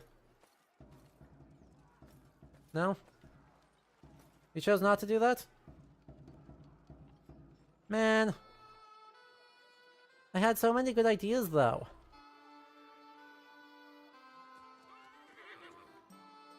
One. 2. 3. Charge! How about 26? Wow, my stats are suddenly very bad. Is that just dead? No, it's just almost dead. Boo!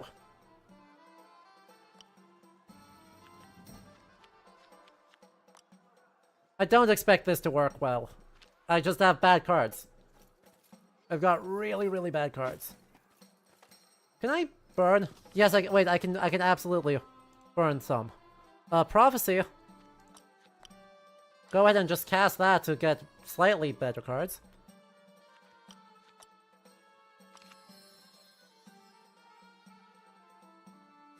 Emphasis on slightly. Those were also really not good.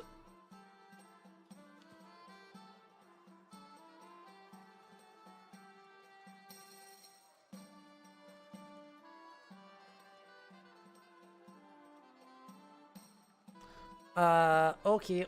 Well, we tried.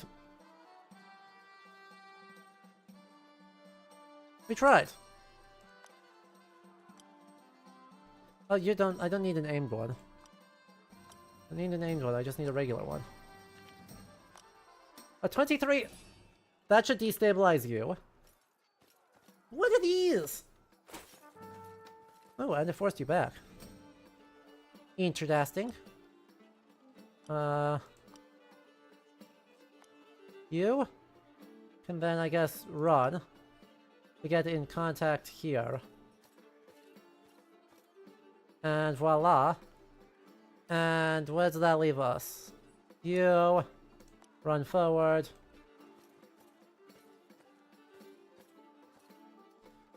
You just walk forward. I've kind of got too many guys. You know? I don't know, let me burn my one.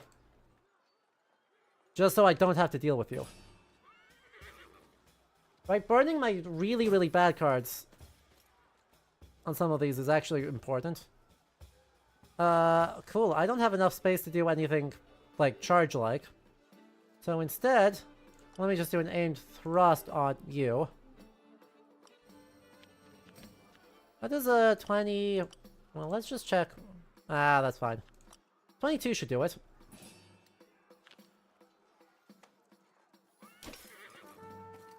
Now we're back in some of our good cards. And then I just back up a square. Because I do that, I'm now completely safe.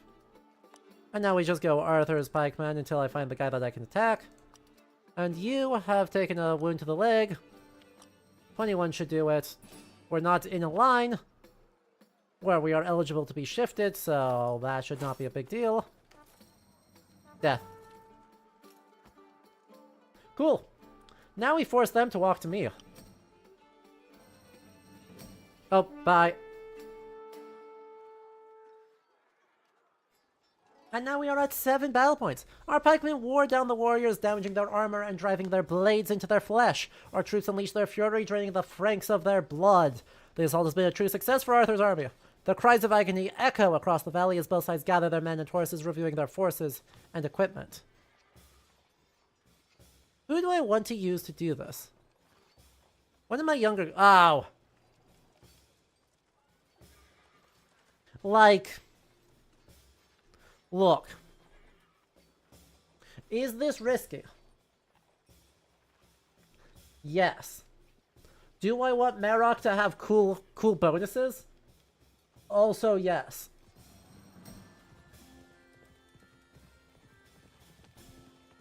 The giant Frollo, king of Germany, hero wields a remarkable sword whose pommel is engraved with the name Marmia Doisa. So, first things first. I cheat!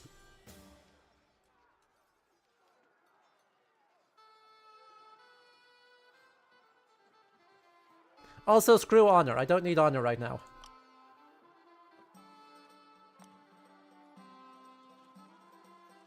Oh, that's an aim shot. I don't need actually aimed. I just need a direct shot. Just like, stick this man full of things. Oh. Well, the idea was good. But it should get easier now, because I can just go overwhelmed, overwhelmed, overwhelmed, right? A 23. Oh, that also still fails.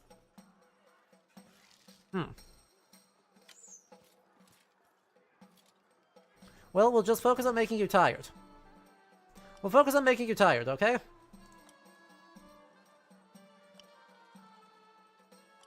An indirect shot. Nope.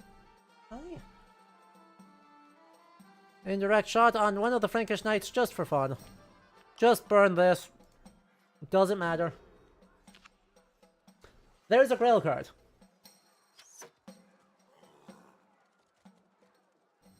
Now, Merok, this is slightly dishonorable, but I kind of don't care.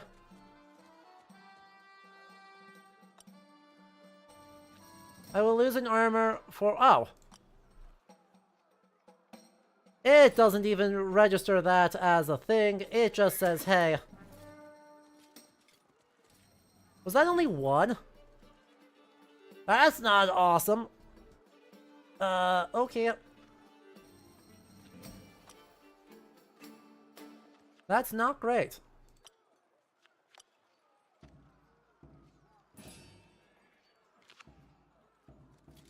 And I'm currently got a bunch of bad cards again.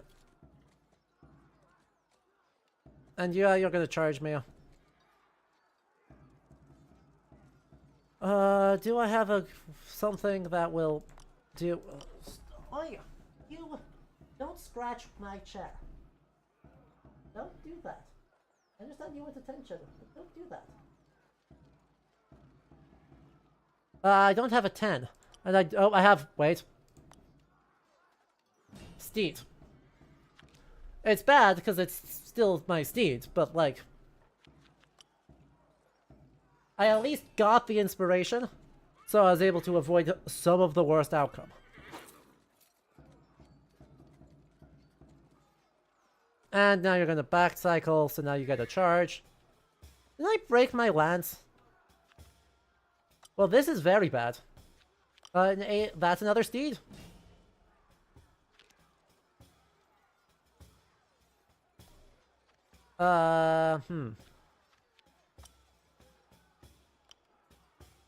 Well, that's fine.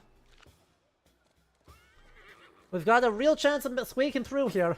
We've also got a real chance of not squeaking through here. Well, it will depend entirely on whether they give me an out. They did not give me a good out. 3, 4. I don't have a 5. So, that's not viable. That's my best choice. Okay, I'm gonna have to try and just bulldoze down one of these guys. See if we can't get some hits. Because, this is real scary otherwise. The fact that Maroc didn't...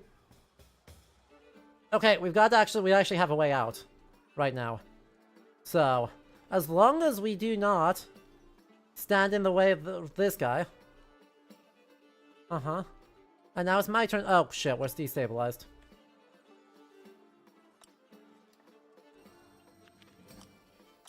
That's really not good. I need to just grail card and just, like, bulldoze you. And hope that that doesn't happen! Does that destabilize you, actually? Oh, it just kills. Okay, that works.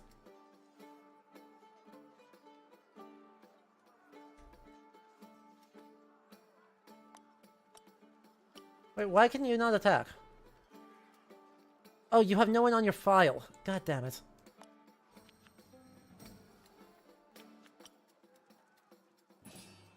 As long as that hits, though. He's probably... Oh, Marok might be dead.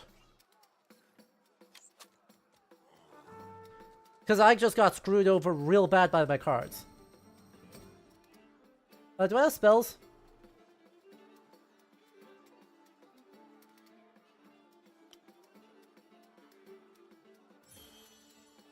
That works.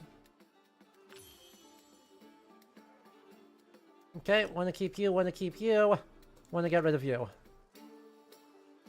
Now I just need to burn this by any method possible. Shit, I don't have any method possible. Nope, I don't want to sound the retreat. I want to sprint. Kinda sort of forward. See if any of them want to go for him first. Or instead. If I have one inspiration, I can do a steed. That's another steed. And now we have an 11, which should help us survive the other hit. Okay, it helps us keep our horse. And now we can use a grail card if we need to survive the other one. And then we're just backing up, right? Like, we're just making sure this guy cannot... Just grail card and hope that it's low enough? Tell me a failure of 3's sufficient. Or that he takes a hit to somewhere else. He takes a hit from anything else.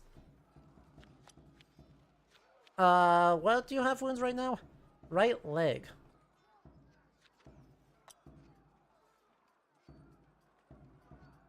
So, 6 to the...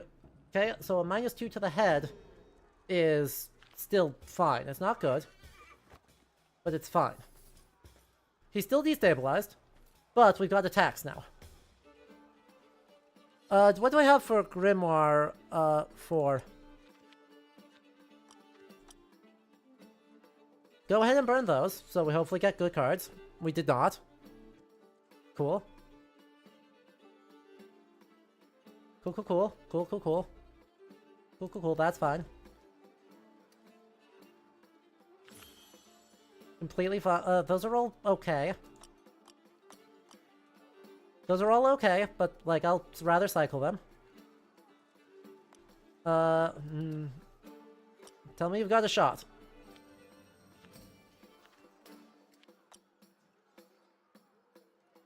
$27 on this guy. Hopefully I just kill him so that I get plenty of force. Right, I at least get a destabilize. I at least get a destabilize. He's now out of the turn. What? Why do you still not have an attack? Why do you not have an indirect attack? 25 against Frankish Knight B. That's not who I want it to be, though. That's not helpful. Fine, we'll do that. It burns our 1. It burns our 1 card.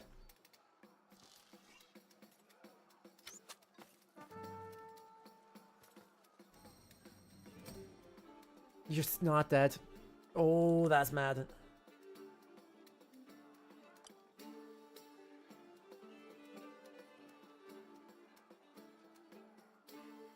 Wait, must be 2 hexes away or more. There must be line of sight. Oh, the horse blocks line of sight.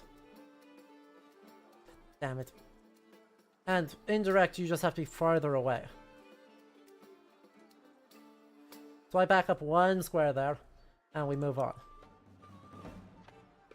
Oh boy. If I had 1...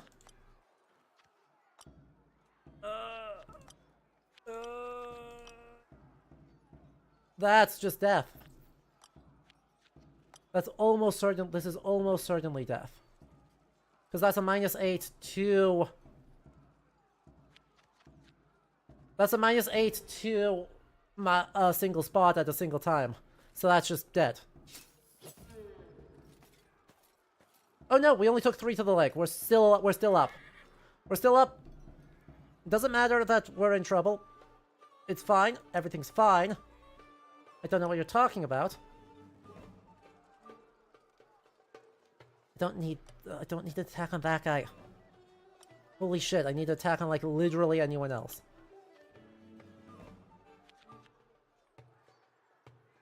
I need to attack on literally any other unit.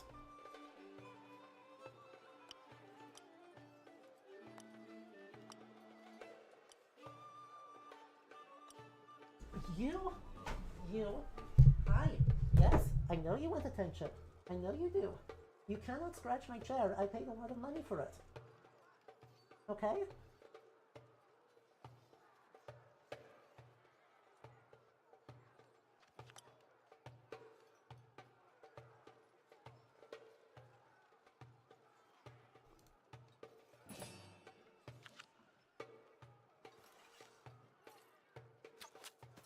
The problem is that that's that guy dead, but like that guy dead is not important to me.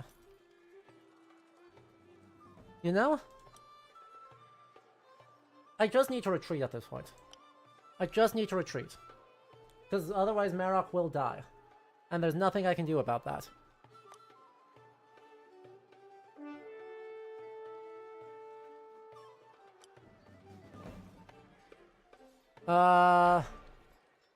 So we will need to just try again. Palamedes, with your Vanguard Knights. Go!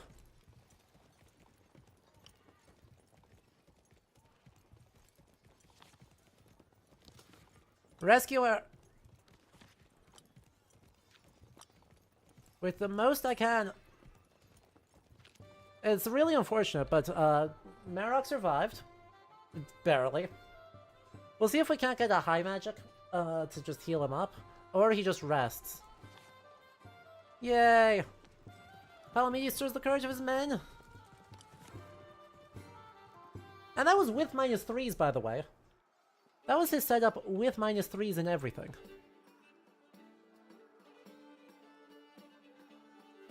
So we'll actually start slow.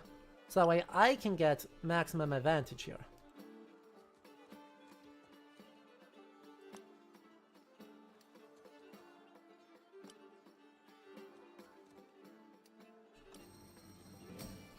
Right, which I probably should have done with the other fight anyway, was just play back, get his knights to walk in, and then isolate them, and then just drill down.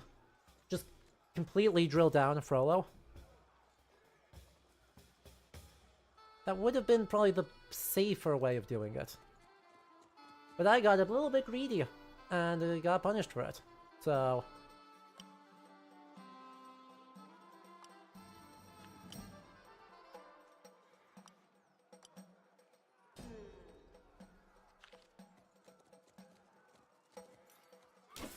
Wait, that failed? Oh, that's not good. But the problem is the outcome here is when something like this happens is just really, really bad. Because now I have to make sure Esclamor, well, any of these guys getting destabilized will be beneficial. Right? We also need to cycle some cards. Spells. Oh, that's just death. Nice. Oop, that's not really what I wanted to do. Grimoire? Prophecy? Largesse Loyalty, 5s. Anything else? Anything other than a 1. An iota of an idea of something other than a 1.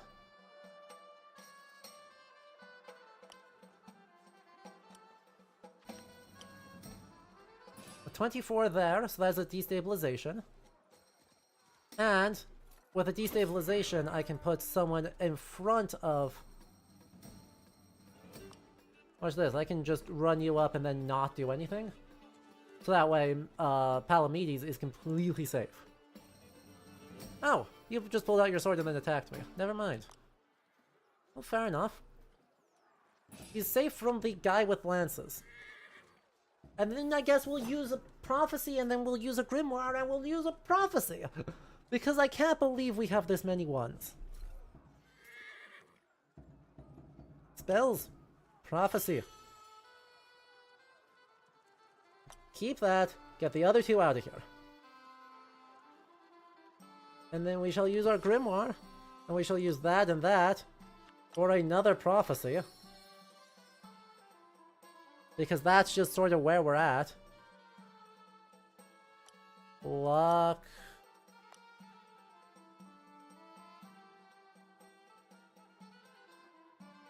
Magical armor.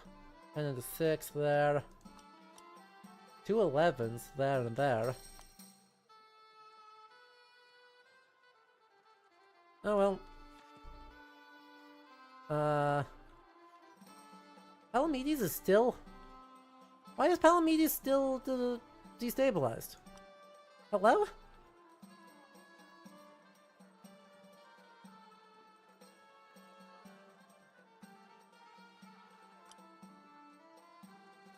That's annoying.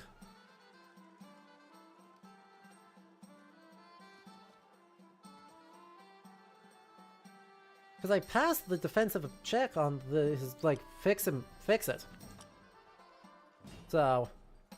Steed. God damn you. There's one thing I really like is that steeds, when the player gets a steed, the player gets a chance, just does a second check to override it.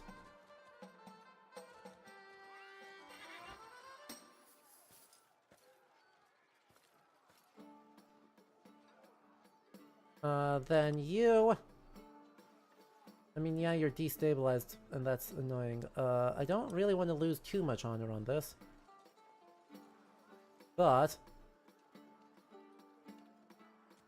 I can charge you...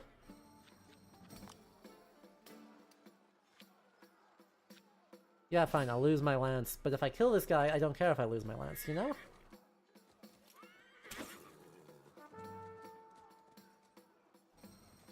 Took 5 to the... dealt 5 to the head, and he lost his horse, and... didn't take another one to the head, huh? That's a shame. Cool. Then in that case, we're just gonna go aimed thrust attack on you. That. I'll lose in honor. I don't care, I just want this guy to be dead. Probably not good to have him just be like dead. But like, he did dead. I can't get opulence off of that, but I do survive.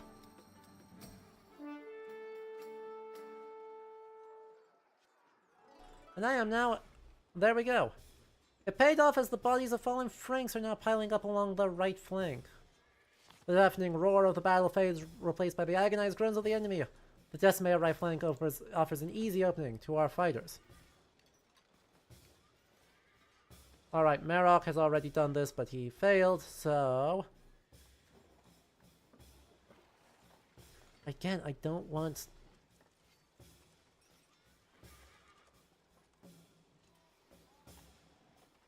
See, I don't want to give cool things to a lot of these guys who are all gonna die. But what if Palamedes took an injury?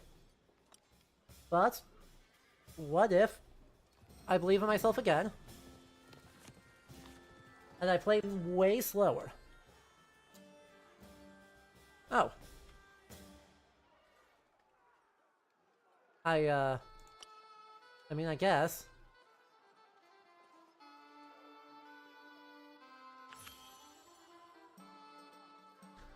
I'm so glad I checked. Oh, get those out of there. There's 2 Grail cards in the remaining 8. I guess I wasn't expecting it to be one guy. Doesn't matter how good he is. He is just one guy, and I will sacrifice plenty of honor. Like, I can always go on a pilgrimage about my honor. You know? I just need Marok and Palamedes to not die.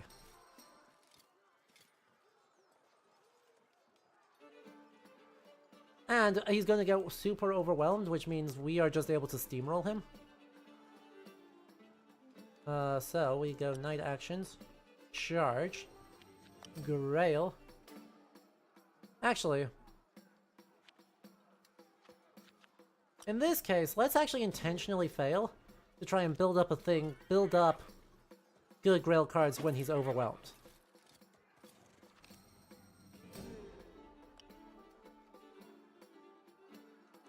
You know?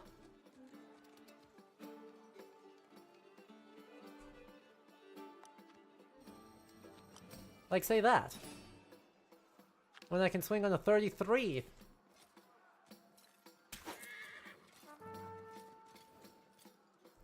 One to the left arm. And then we do this again.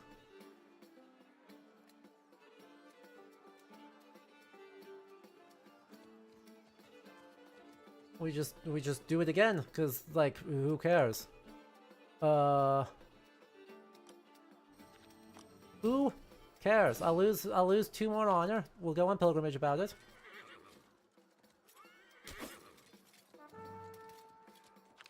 And we will say, we'll say, oh god, we have not nearly enough honor left. So, we'll just surround this guy. And use our Grail card to survive the next swing. What? Plus 48. But we all got these days. Wow. Brutal. There's every chance of us failing that, by the way. Luckily we had a Grail card. And luckily the Grail card paid off for us. And now Palamedes needs to draw his sword. And then do an aimed attack on you with a Grail card for a 30. And hopefully kill him.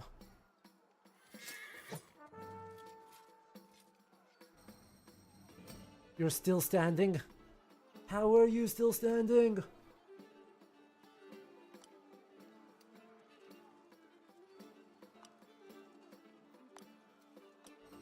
Like, oh god, just die.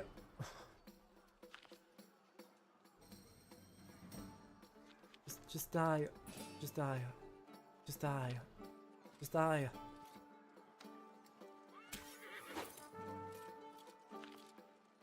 Yeah, the group's cohesion has changed, is now poor. I don't actually care. What? It didn't do enough, wasn't a big enough win? Why? Just let me do 1 damage to you. There we go, dead. Finally. Yes, I lost a lot of honor. And do I get a sword? Do I get his sword? At the sight of his champion's death, Cloudos paled. The Britons thought the Frankish king might break his promise and order his knights to fight. However, Cloudos remained silent and full of hesitation. It was when he saw his men hunted down like animals and taken prisoner that he realized his defeat. It was time for him to surrender. The king of the Franks knelt before Arthur, ready to become his vassal. He promised to give him a considerable tribute on the condition that Paris would not be destroyed. The High King accepted the terms amid the cheers of his lieutenants and troops. Arthur sent emissaries to Rome to inform them that the Frankish kingdom had a new master. Ransoms were paid in abundance, and many horses, weapons, and armors were seized. Finally, a grand feast was held. The Breton warriors celebrated through the night, filling the valley with songs and... Yeah! Mighty sword, the ancient weapon of choice of the giant Frola, was said to have been forged by Vulcan, the Roman god of forge and fire, and entrusted to the hero Hercules.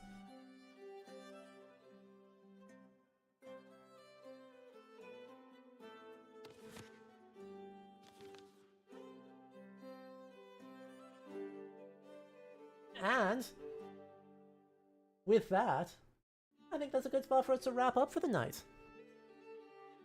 I'm sure there will be news and other things and people to heal, lots of rest to be had. But, well, we'll be able to see. See, this is why I didn't want Pellinor to do anything too much. Let's just see if he survives. Let's see if we can't make him survive. Because see, I've got plenty of things. Have reached the kingdom. The spoils have reached it. The kingdom's wealth is blessing. Lancelot!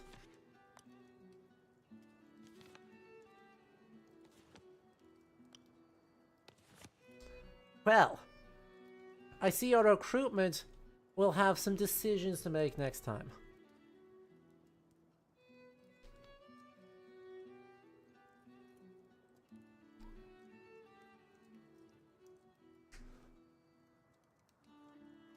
Look at his stats!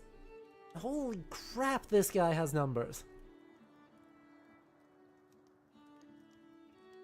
Well, I know what we're doing. But...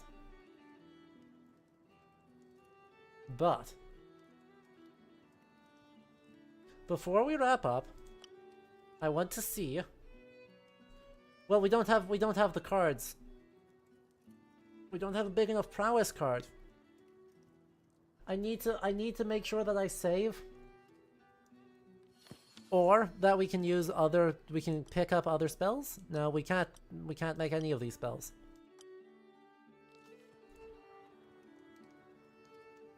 We are so close. I am desperate. I am begging us to be able to reach the Siege Perilous. Like, look at how much prowess we've got. But we need, well, 19, we have an 8. Hang on. So we have an 8. So that's 19, what's 19 plus 8? 27? 28, 29, 30. Wait, we can do it. Wait, chat, we're gonna try. Chat?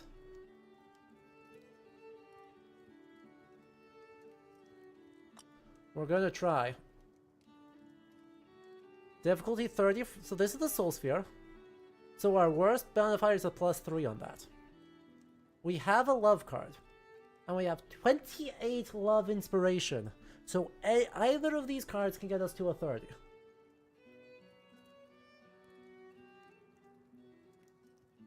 We also need one from the vocational trait Knight, which is this. The worst we have in that is a 3. 3 plus 19 is 21. No, it's 22. 22 and 8 is 30. We are going to use everything! We are going to use everything we have on this! To Arthur's right, a stone seat is empty. The High King announces with a grave tone, only the best knight in the world can sit here without losing their life. It is said that the knight who succeeds will be showered with blessings. Gawain rushes to the seat. Okay, we got a good roll here. So let's use that. And let us use 30.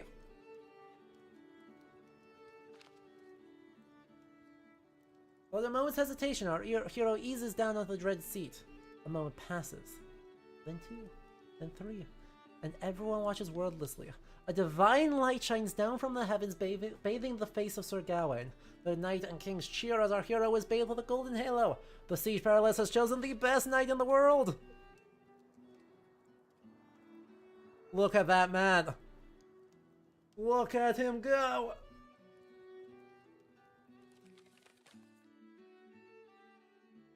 I want to get him more fancy stuff.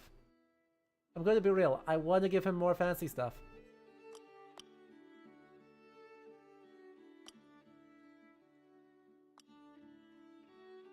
I'm so sad that I don't have more options. Oh well. So it goes. Also, there's Lancelot.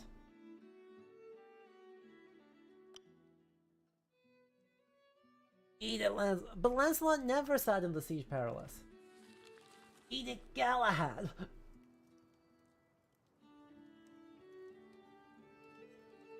Now, Lancelot. Lancelot.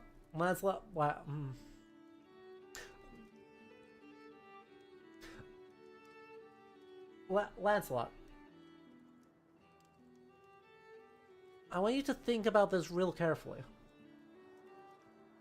Because I'm only going to say this once. Are you sure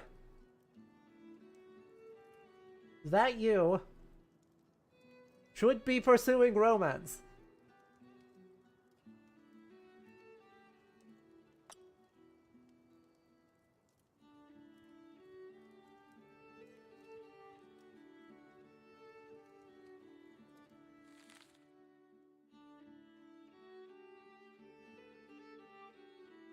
Are you absolutely certain? Yeah, that's what I thought. Get vocation points. I mean, actually, you're gonna go on the adventure, but like, who cares? Think very carefully. But yes, this is, well, that glorious victory, we shall wrap up for the day. So, thank you all so much for tuning in, hanging out, spending this evening with me. And yeah, we will be back tomorrow earlier in the day. We'll start just over on Twitch with some co-working and stuffs, and then we'll do more of this because we have 3 adventures left and 1 battle left. Let me check the achievements. Yeah, 1 big battle left, 3 adventures left, and that's pretty cool. So, we're getting close. Thank you all so much for tuning in. Let's see, who's live over on places? Looks like there's a...